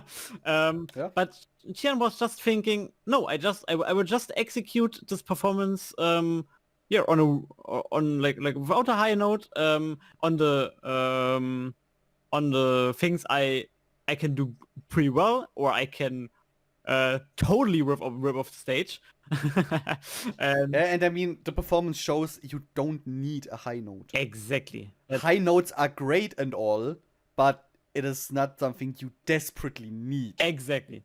I guess the performance really showed us very well, because it does not feel very incomplete without it. It just felt like Yeah. still a super little, a very delicious snack, and was super nice. I really loved it, and I'm super much looking forward. Yeah, what she's doing next. I think this as well was definitely one of the best performances we have seen in the first episode. The biggest strength, my opinion, of her performance of Pop was here once again the fun and the energy she brought on stage. Yeah. Because it is exactly what you need for the song to make it appealing for people who watch it and listen to it. So she really gets full marks for this one. This was super cool. The dance break in the intro, basically, was for me the absolute highlight of this entire performance. I loved the way she played with the camera there, with her facial expressions and everything. It ended, for me personally, a bit like abruptly. It was suddenly boom. The ending was there. Was like, what? It doesn't continue anymore. So we didn't really get a clean ending on this performance. But this is not something I would like use as a negative point. Was something that I realized while listening to it. And overall, I would say that I highly enjoyed Jian's performance. She did everything really well. But I would still say that I personally enjoyed actually Rena's version of Pop more than Jihan's. Was just something that matched better with me. Which is an opinion that the others didn't share. Because they gave Jihan 17 upvotes and 10 downvotes. So she got a really, really nice score. And Rena was mad, dude. Which is understandable. I mean, that just happened, and then you're sitting there, and suddenly someone else comes up the stage and performs your song, and you're like, fuck. Oh no. Oh no. And then, yeah, she's doing really well, and then she's getting that score, and you're just like, fuck. Everything. I completely understand why she was mad there. I would have been exactly the same. Yeah, especially because you definitely know that Mnet was putting it like that. No, Mnet is going. Yeah. You know, Mnet is going to use the shit out of this. Yeah, but I mean, in that way, I mean, of course, it was a try once again to even edit her a bit, but that's not even slightly working for me because I can really relate with those situations. Not in the case of someone performed better than I or something, but if you are in school and you have to do something in front of the class and you and another person have the same like topic or something, and you kind of mess up with some, I don't know, stupid accident shit, and then the other person does not, and you're thinking, oh, bro, why did it happen for me?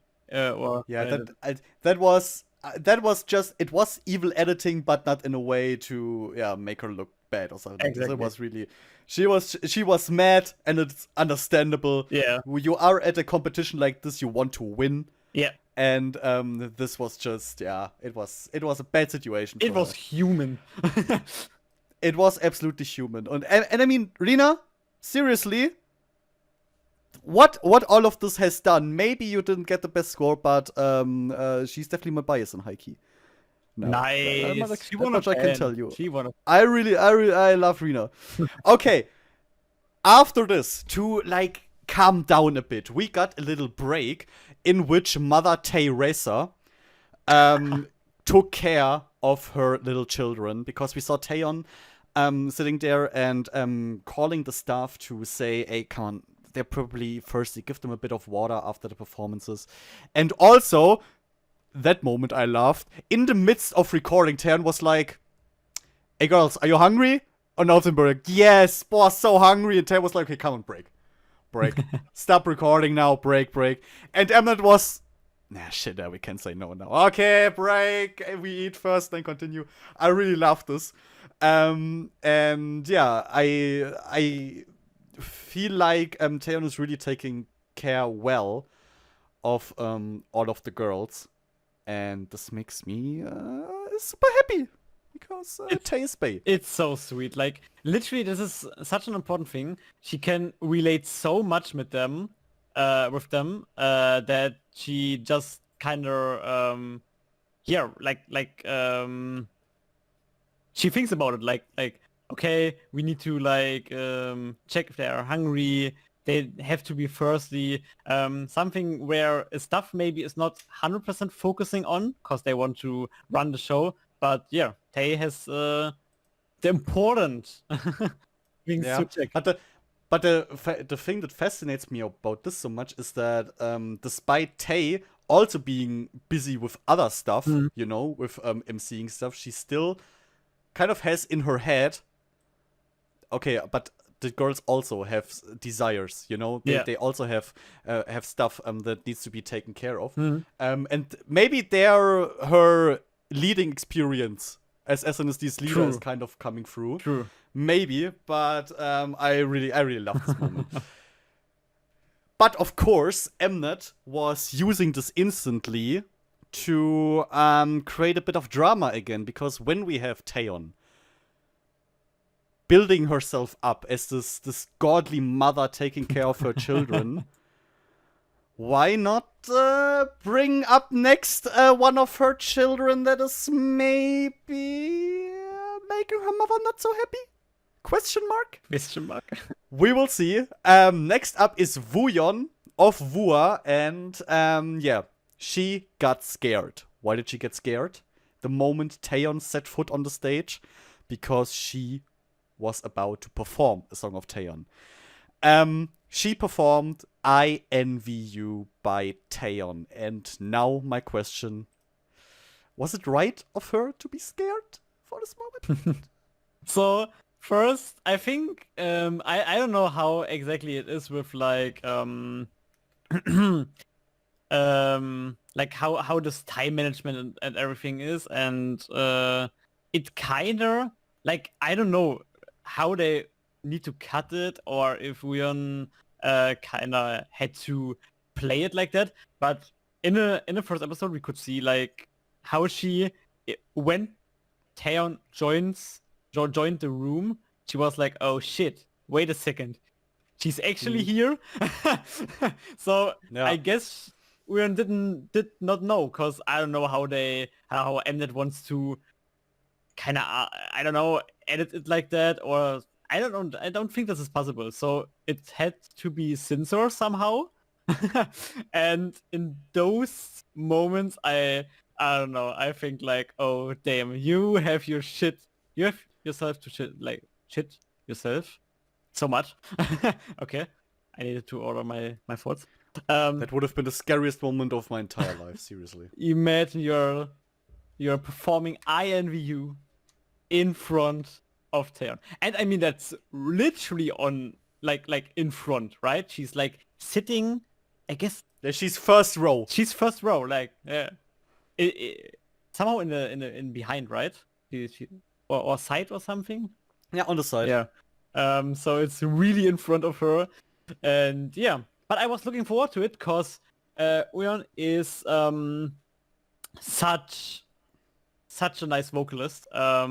Someone who really shines in UA, in my opinion. Um, and so I was really looking forward to it. And yeah, overall, it started, in my opinion, it started very well for most of the time. She did not sing some parts, but I guess those were a bit of relatable because actually I don't know. I don't know how like I can't really remember how Tay would sing some of them live, because I guess there are some overlapping lyrics or stuff, a bit slightly, just slightly overlapping. But I'm not 100% sure about it. So I guess for some little parts, I understand that you kind of skip it. That's what the playback is for, that you kind of can, yeah, can be capable of singing it alone and live. But especially at the end, it was very, very disappointing, because at the end, she skipped like so much of the song. It's incredible. She danced very well. I don't see anything to say against her dancing it, and she was really focusing at those moments, yeah, on just dancing. She said she lost the confidence, and so she, before she messes up, because she felt in her throat kind of not the ability to, yeah, use her vocal cords as she wants to. So she decided to not taking on, especially like the two high note situations or some other key changing parts and stuff. She skipped those to not mess up the performance. And I have to say, for especially a show and like an intro performance like this is like literally the worst decision you can do. But in a standpoint of like being an idol and like an artist, I think there are moments where this is okay. Like especially if you take on like concerts, or maybe you are on like an award show for Mama or something. Let the playback carry the shit if your throat isn't really well or something, because you don't have to show your skills there. That's just a performance show. But for this show here, it's showing your skills. And in that regard, I guess it was the worst decision to not even try it. She could have just did a weaker high note, and this would have been much better. She could have just decided to weaken the high note, and it would have been a better result at the end. Not a satisfying one, because I know which she is capable of, and not just I do. Another person sitting there does as well, but that's later on. But yeah, that was, I guess, my take. I was a bit disappointed because she can do so much better, and I would have really loved to hear like her giving it all for an I Envy You of Taeyeon, which is a phenomenal song. I was not just a bit disappointed.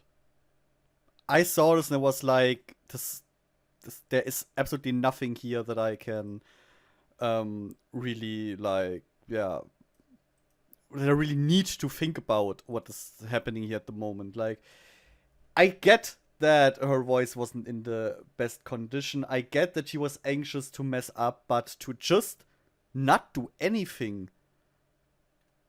I'm sorry, but this is in every line of work.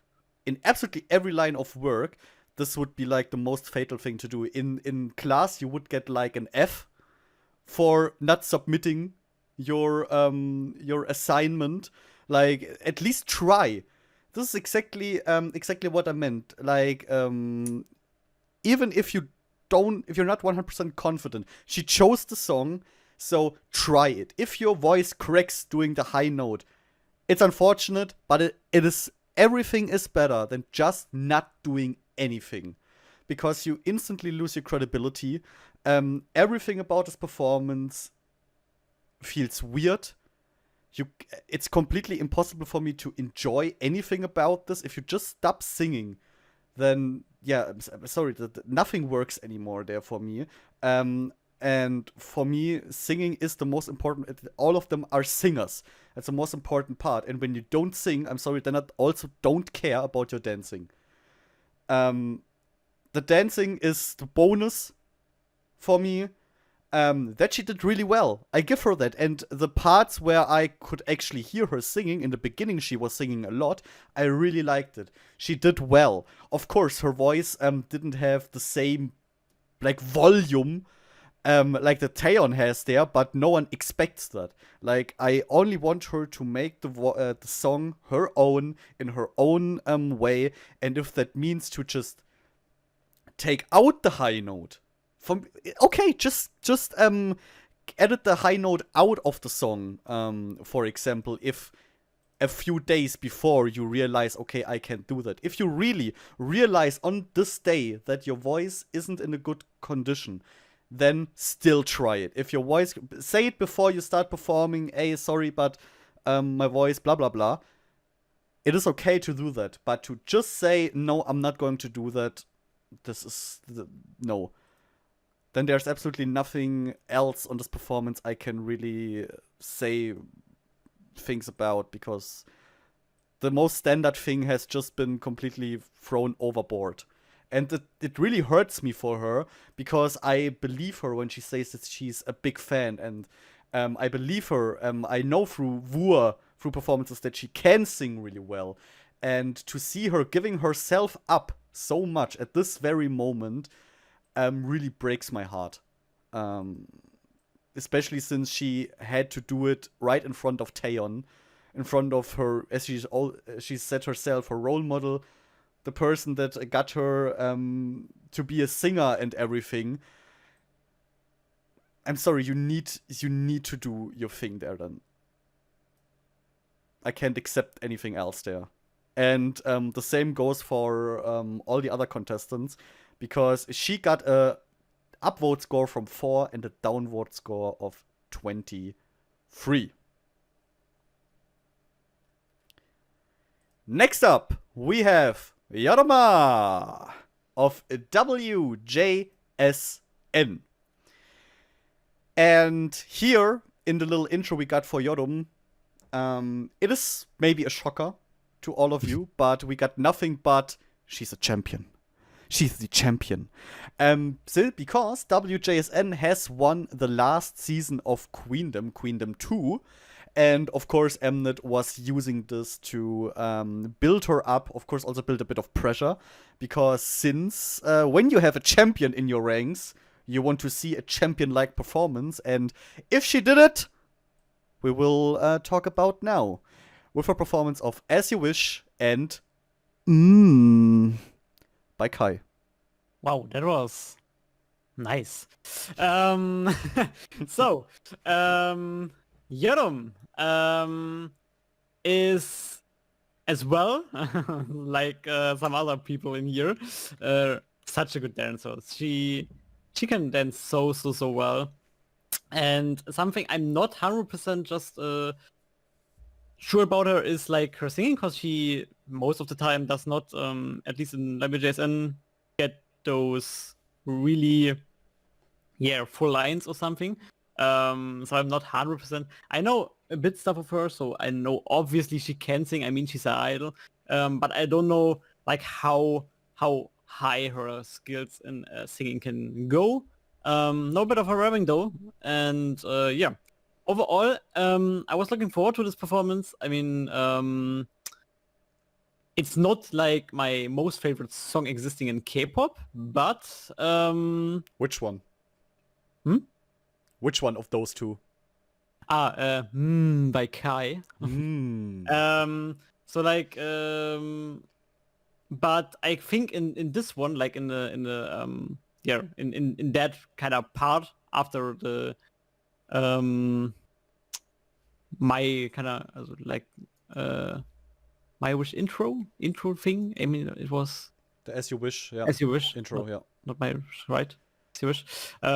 It was just a little bit again. It was like, I don't know, 10 seconds. Yeah, it wasn't long. It was short but impactful, I would say. Exactly. It was just a typical, okay, I have to do it. Yeah. It's as you wish. I have to do it as an intro. Yeah. And I think she did, like, dancing wise pretty well. She with her style, I think Yodam is very good in adapting her facial expression to different styles. Like she can like do it with so many different genres, and especially like here with this like cooler style. She changed her expression to this as well, and she carries this so well. She executed the dance so well, and I guess singing wise, I'm overall pretty satisfied. I guess there was nothing at his performance where I have something to say against, actually, if I think about it. Well, that's kind of the thing about it. The contestants said themselves during the performance, everything she's doing is super sharp. Everything just feels right, what she's doing there. It's super clean. Every move she does, every note she sings. So there is basically nothing that you can criticize about this entire performance. What I really liked is especially the choreography, because it was quite creative and daring at times. And at times pretty expressionistic, because she has done moves like scorpion moves on the ground. She had like moves of the dancers where she got held up and just and was leaning forward without any support at her upper body, which is a pretty intense workout that you have to do to be able to do that. That much I can promise you. So it was a fascinating performance. It was nice to look at, but there was also, honestly, because everything was so clean, nothing that completely caught me. Like, I was looking at it and I enjoyed it, and I asked myself, how can you do that? Even. but I was never like, boy, that got me. So yeah, but that may only be me, which also kind of the upvotes say, because she got 24 upvotes and only 3 downvotes, which means that she got tied for first place with G1 of Cherry Bullet after her performance. And speaking of Cherry Bullet, we've got one more thing. One last performance to close the show. And what a performance that has been. Bora appeared and made clear why she is there. She said 2 quotes in her little intro that I completely loved. I want to just carry her over the finish line right into the group for that. She said, first, you have got to have confidence to be an idol. And second, I want to be the main vocalist. And that is the shit what I'm here for. And now, the question is, did she apply officially for the main vocal position with her cover of My Sea by IU? Spoiler, yes.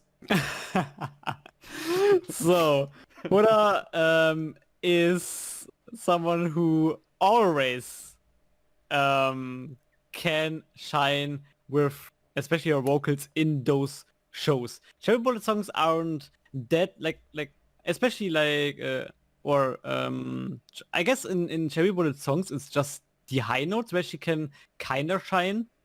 But overall the songs have not the best possibilities to show what she's really capable of. But Bora now joined a few shows through the last and I want to add, she has been the best in each and every one of those. Yeah, just want to add that. Exactly. And once again, like, if you have Buddha in that, we already know when we watched it, okay, there's something huge coming up, right? I mean, she is going to bless our ears again, or destroy them in some cases, but in a good way. And I want her to never stop destroying me. And so we were really looking forward to this. She did it different, how she likes it to do it.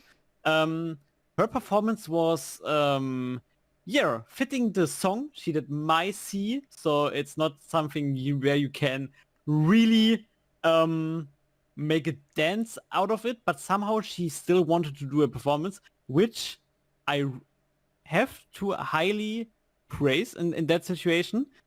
She could have just stand there or sit there and moved a bit like with the microphone and with the microphone stand maybe or something, and this would have been enough for most of the people.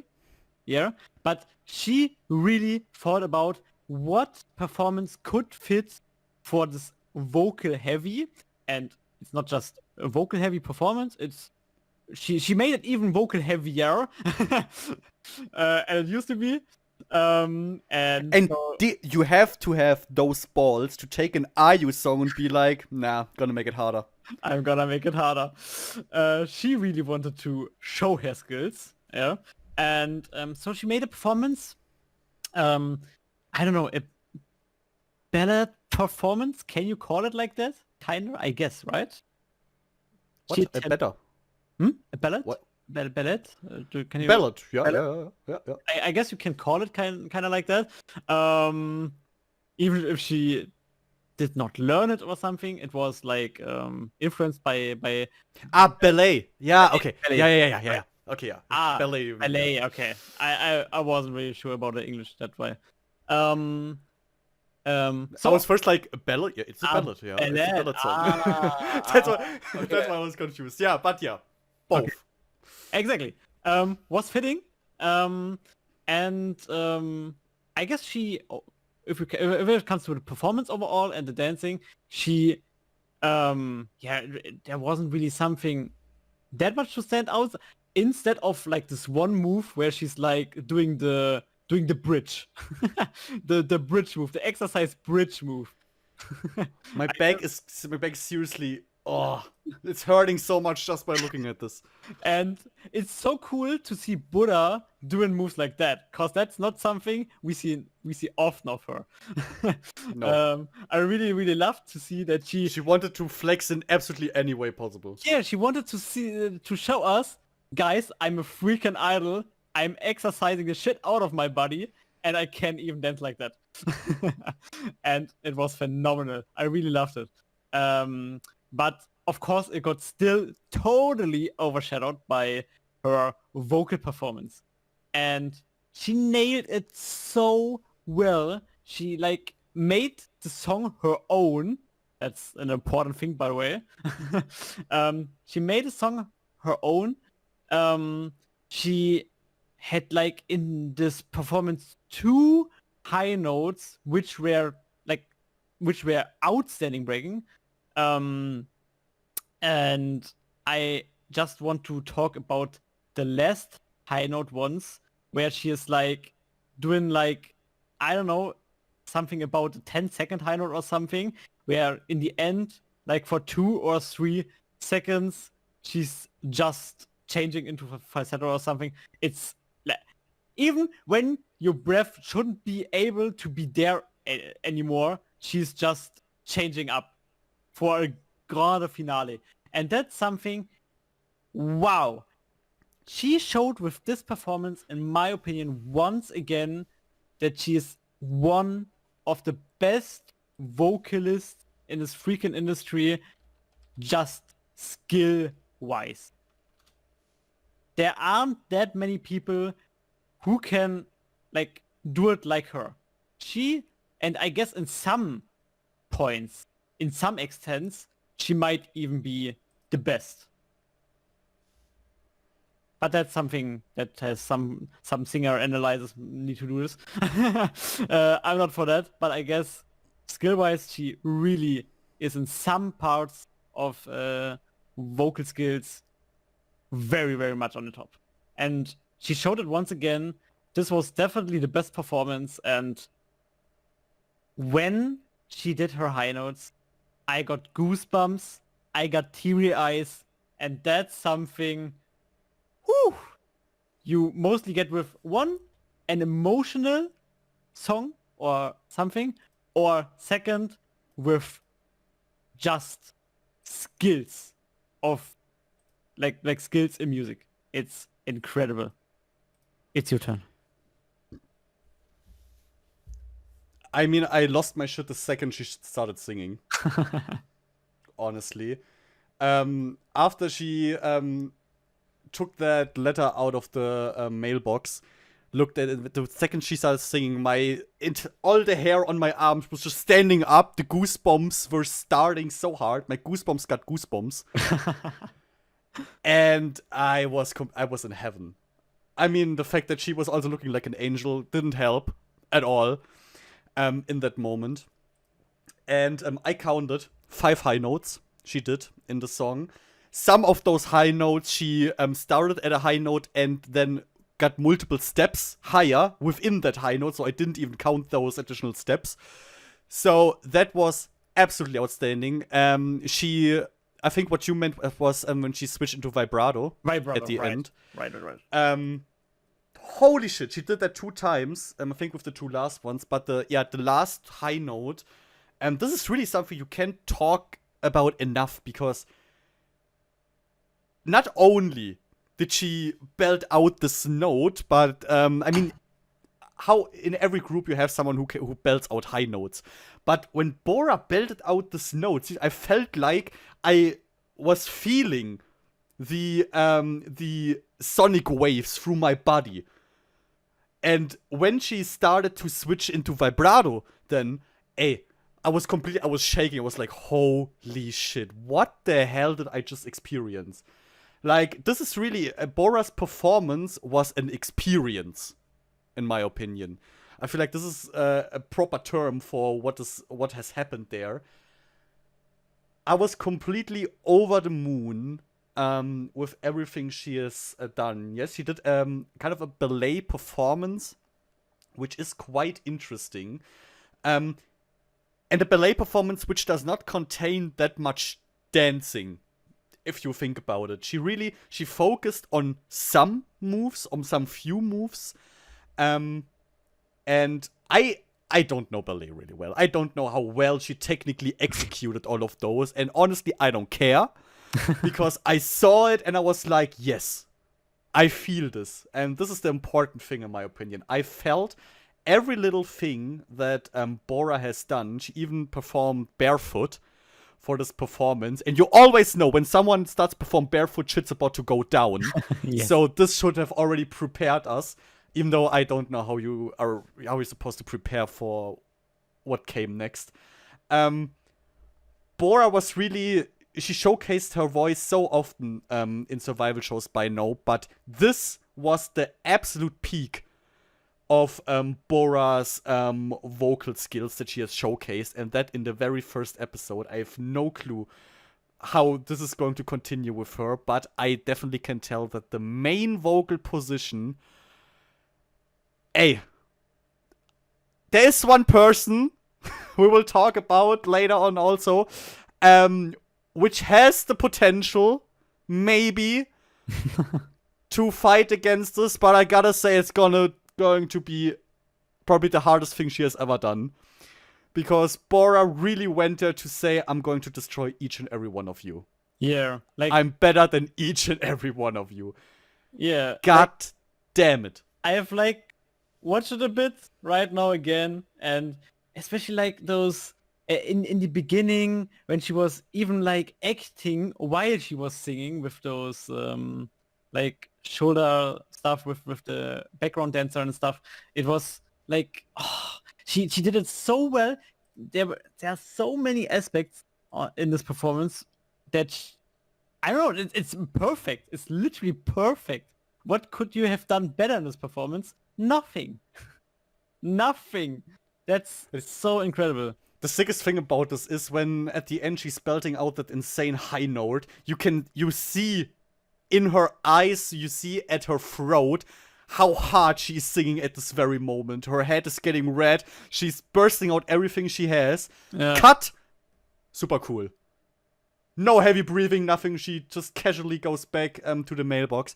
I don't understand how this is humanly possible. But I really have to say, if someone showcased herself on this day and showed what she can do and how amazing of an artist she is, then it is Bora. Which is something the others also thought, because she got 25 upvotes and 2 downvotes. But there's one more thing. Since this is the only performance where we had a little storyline, I looked at it and tried to come up with a story this could mean. I don't know if it is true, if it's complete bullshit, but do with it whatever you want. It feels like we have a girl receiving a message, right? I feel like it's some kind of invitation to some place, and we see her interacting with those people in those black masks, or more like not interacting, because everyone overlooks her. She's getting ignored, she's getting harassed even, with people bumping into her like she isn't there. But throughout the performance, like, she entered this complete, this world in which she seemingly does not belong. Where everyone seems to be bigger and greater than her, but slowly she seems to gaining confidence. She's starting to prove, to improve herself and to gain the upper hand, kind of. She's starting also kind of to ascend, as we see in this one move where she's getting lift up, where she's just laying on the side, basically hovering over all those people who have before overlooked her.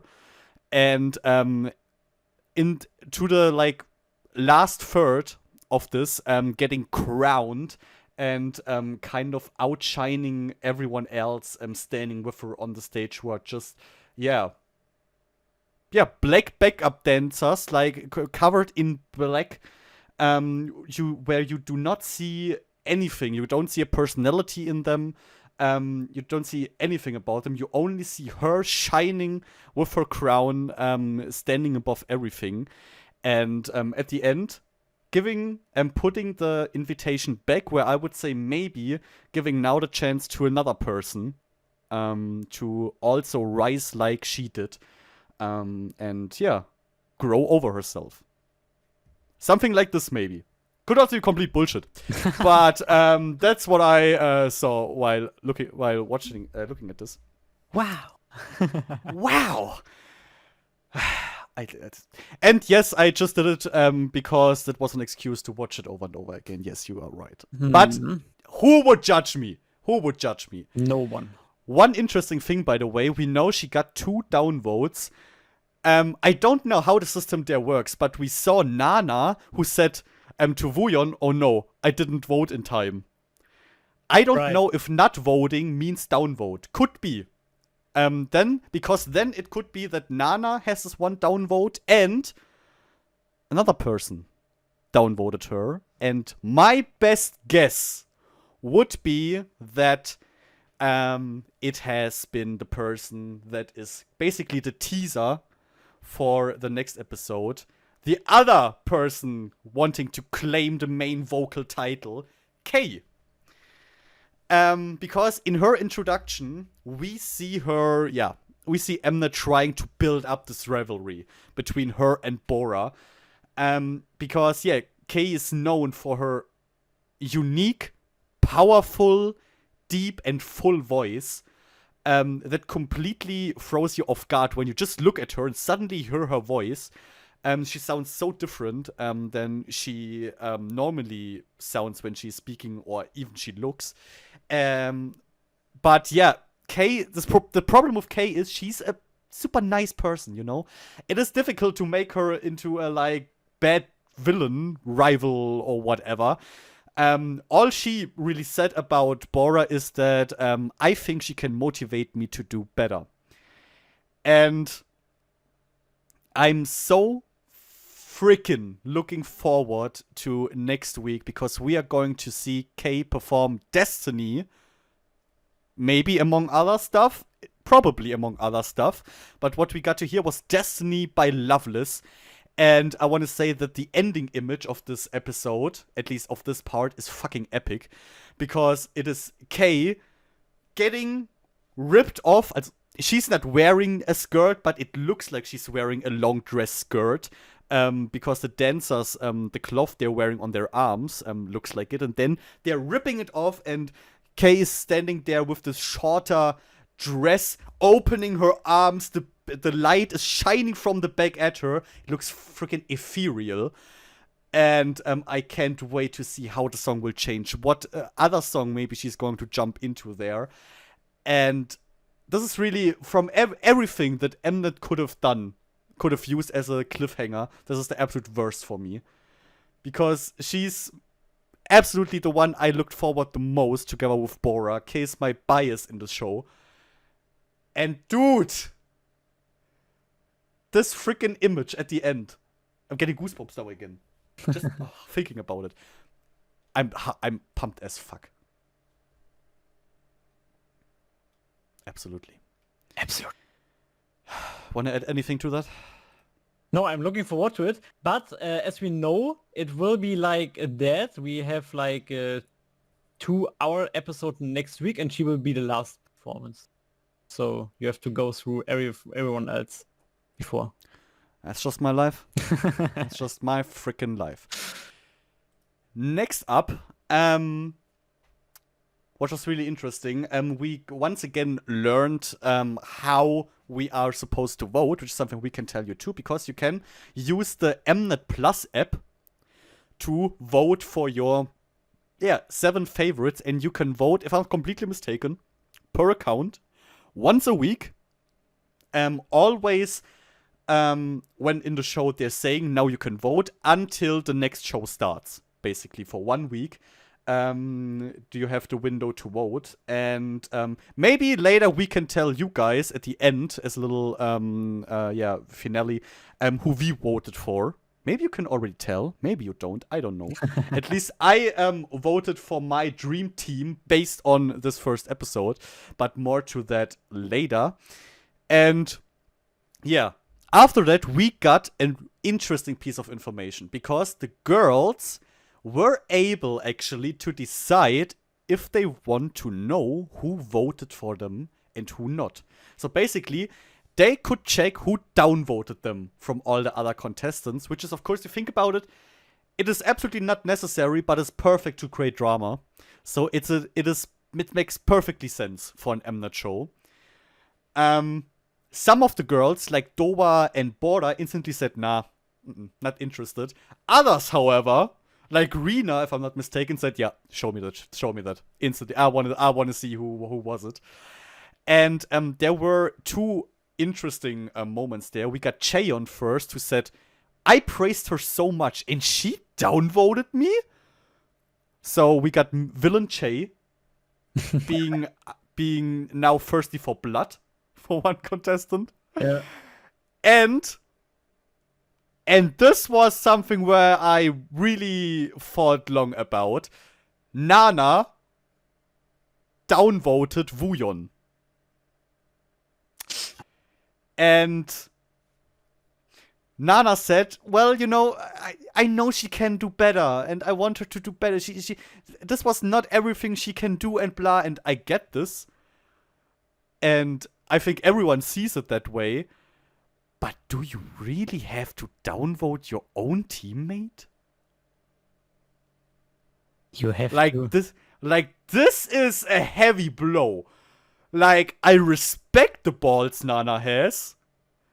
But this is a level of, like, of taking this thing seriously where I wouldn't even know if I would have those balls. Like, to downvote your own mate, that was, especially because she knew after performance that Wooyeon wouldn't get a lot of upvotes. She knew. And she was like, nah, I have to make it clear. And downvote. I mean, that's consequent voting, I guess. It is consequent, but yeah. I don't want to sit in the same car with them after this when they're driving back home. Holy. But yeah, it was an interesting way of Mnet to create drama, definitely. And something I did not expect, that they would suddenly drop this. But yeah, you go, Mnet. Being snaky as always. And after this, we got a little preview for what would happen next. Of course, we got more K versus Bora, and a little video where it looked like Bora was downvoting K. Would make sense, of course, if Bora would do that, because she knows K is her biggest rival in the show, basically. So it would make sense. And what's interesting, if you think about it, Bora is technically in the better position. Because Bora has Cheddon and G1 next to her. And technically she can say, girls, downvote. Come on, help me. And then Kay would automatically have 3 downvotes, and she would instantly be lower ranked as Bora. Oh. Like, if you could... I'm not saying they're doing it, because there was a moment where it looked like Cheddon was voting up. Could just be editing, I don't know. But this could be a way to make sure that Bora comes out on top. True. Because Kate doesn't have this. She doesn't have Loveless members with her. So I don't know. If they want to be technical about this, they could do that. We also got a little teaser that we will get a performance of Tomboy. Yes. Next week, which I'm really looking forward to. And we also saw that we will get more than just the performances. We will see the intro, kind of the pre-story to the 7-on-7 team battle. And the 7-on-7 team battle is basically the girls performing the 2 songs, the song Charismatic and Snap, that we already that already got released. Also, the performances, by the way. If you want to check them out, I will link for you these 4 performances in the description and the show notes, so you can just use the links there to instantly jump to them, because they are really worth checking out. And of course, if you are interested in Queendom Puzzle, you probably already have seen them. I would assume. And if not, just use the links. But we will see how these groups actually got built. How it happened that they came together. We saw that it was said that only some of the members can enter these puzzle rooms. So the rooms where they decide who will who will perform charismatic and who will perform snap. So probably the girls in the higher rankings will be able to decide that. More to that we will see next time. And it got revealed to them that Chaeyeon leaves Queendom, which shocked a lot of people. But this is already known. There's one thing that is way more interesting, and that is that Chaeyeon is not the only person leaving. And Mnet, how do I say this without sounding too harsh? Well, Mnet doesn't give a fuck. Honestly. Mnet doesn't give a fuck about Laboom's Hein. She was shown in the beginning, once, when she entered, and that was it. We never saw her again. That 1 second. And then, at the end, they put out this big reveal that Shay leaves. But they could have also said, and Hein, by the way, too. But it didn't.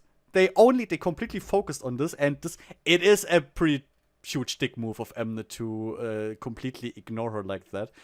I hope that we will at least get to see her performance in the next episode. Because I do think that we will see it, but I wouldn't be surprised if Mnet was like, who? Just grab the performance. I wouldn't even be surprised by Mnet at this point. But yeah, because she also trained a lot for it. She prepared herself. So just because she's not in the show anymore, and just because Mnet wasn't able to use her as much for evil editing as they did with Che, doesn't mean that she does not deserve to get at least a bit of airtime in the show. But yeah, that was basically the preview for next week, and now we jump into our last little corner, which is the absolute highlight, of course. It's fashion with Taengoo. Yes. Honestly, the only thing why I'm watching Queendom. No, but seriously. Here we talk a bit about the styling of our dear MC Taengoo. And, what should I say? She's gorgeous. Is she? She's gorgeous. But there are things you can talk about.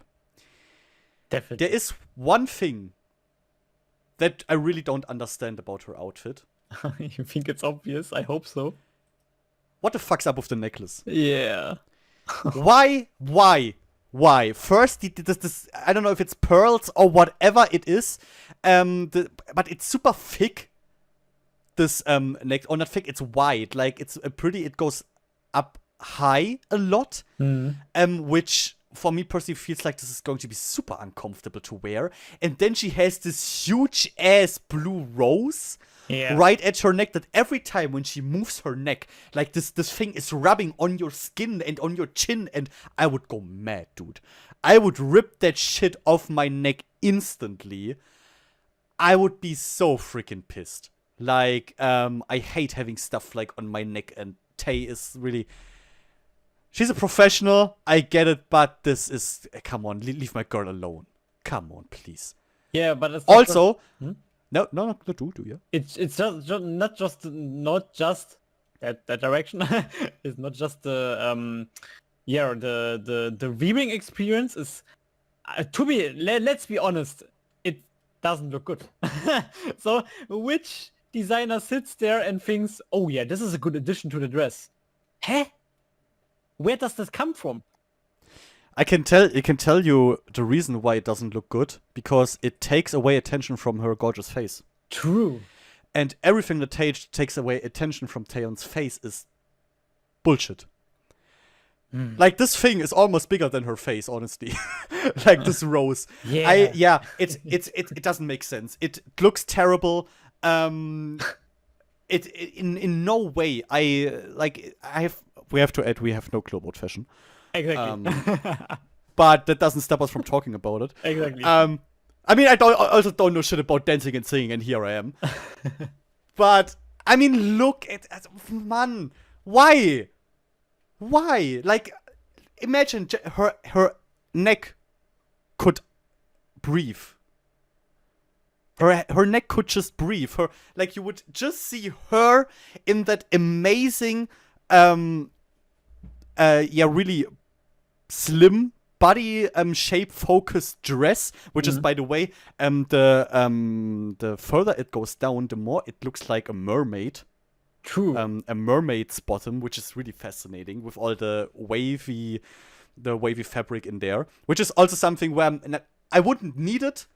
That gets so wavy at the end, but with this little mermaid theme in my head, I kind of started to accept it. And another thing I want to say, which I'd have preferred, is if her hair would have been open. No necklace, open hair, a bit wavy, so it matches with the dress. That would have been it. Okay, I mean, I can see it, definitely, but somehow I don't know. Maybe it's the shape of her face, cause she's freaking gorgeous. But I don't know. I kind of like the hairstyle, cause it's so her face shape is really focused on, right? If you have it like that. Sometimes I love it. The style she has right now with her hairstyle goes a bit more in the glamorous. Right. In the glamorous direction. Right. And I'm just someone, I like it more casual. Ah. Yeah, I'm sure we will get some open hair situations for sure in the future, right? Hell yeah. I think just I don't know what it is. If you like, it's so weird for me. Like, if you have the hair tied like that, it looks freaking gorgeous for me. But somehow, if you just have short hair or something, or shorter hair, it gives a total different vibe for me. I don't know why, actually, because this is like just, I don't know, kind of similar in some cases, but somehow I'm kind of weird in for those situations, I guess. Maybe, but that's just something I realized, especially right now. And I wanted to add, you said with the mermaid theme and stuff. There you have it, right? Every mermaid have a rose at her neck, right? I don't like that. No, but I don't like that. But I love that she that they shows for her like this. I love it when the upper body is so like the shoulder and stuff is so free overall. The shoulder free is always top tier. Imagine now there wouldn't have been the neck stuff. This would have looked better because you have like the neck and the shoulders free then, and I don't know, it would fit just more, or to have it like just it is just too much. Like everything else on Taeyeon, like she doesn't have that many accessories, which is really nice. But this completely overboarding necklace thing, whatever, choker. I don't know in what category you would put this. I would put it in the category fuck off. Yeah. And never return, please. That's a good place where we can put it, I guess. Yeah. But overall, she looks so damn gorgeous. I really, really, really love it. I guess one little thing you could have added is just the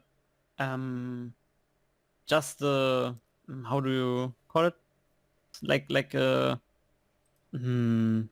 not that glamorous necklace, maybe just a little addition, like a little chain or something, or like very little pearls, diamonds, if you want to go all out for her. Just like a bit, which you cannot really see if you don't go near, but give a slightly It's just something simple, minimalistic Exactly. that doesn't take the entire attention Exactly. on it. Would fit for her, like, I guess in the ear she has these kind of ear piercing stuff or something, how do you call this? It's not an earring, but those typical things you put on the ear, right? To make the ear more shiny. Which is just minimalistic as well. So I guess this would have been a good addition, but we can just put a necklace there, which is 50% of her neck, right?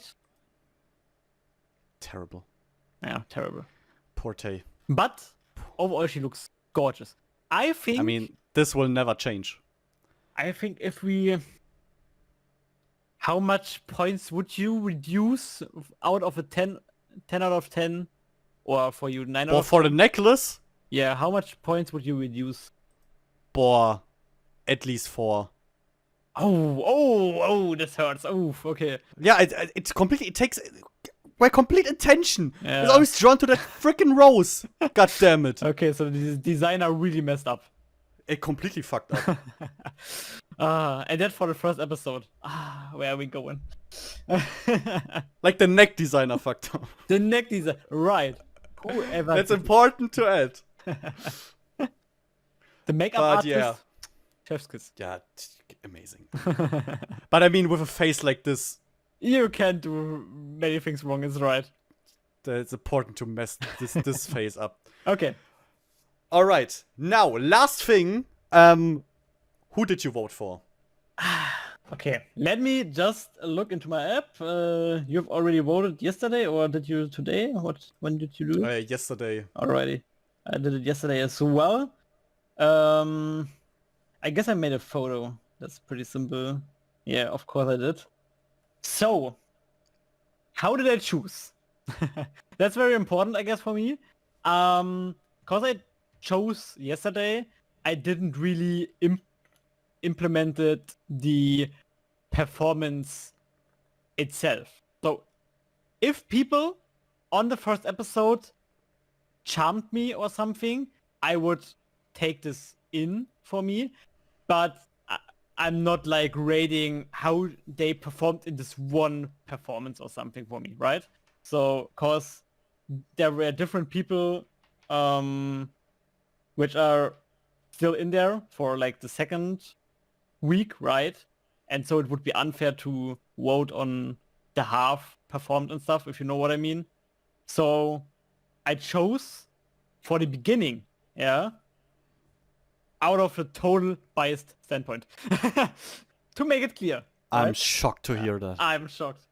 So I voted, I don't know, right, one little question.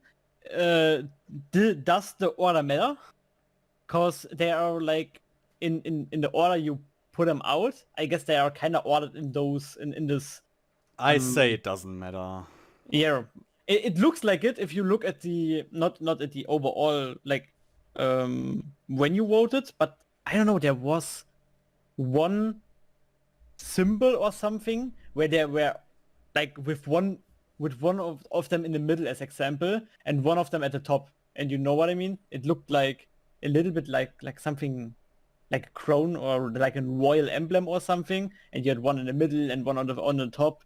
So I was a bit confused if this would mean something. No, doesn't mean something. Okay.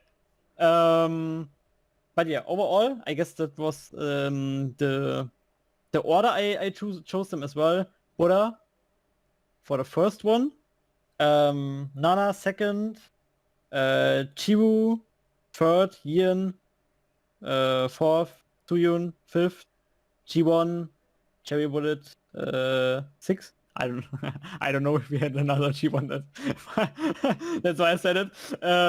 Just an off-news name. Don't think so. And K at the last one. That are my 7. Remember, I would just love based on feeling which 7 I would just have to love to have in a group. That's what I want to say, right? Yeah. I said, okay, first I'll take my biases, basically. like in my head, and then I add on all the people the performances that I have already seen. Okay. And then I have checked, okay, does this change anything in who comes into my top 7 and who not?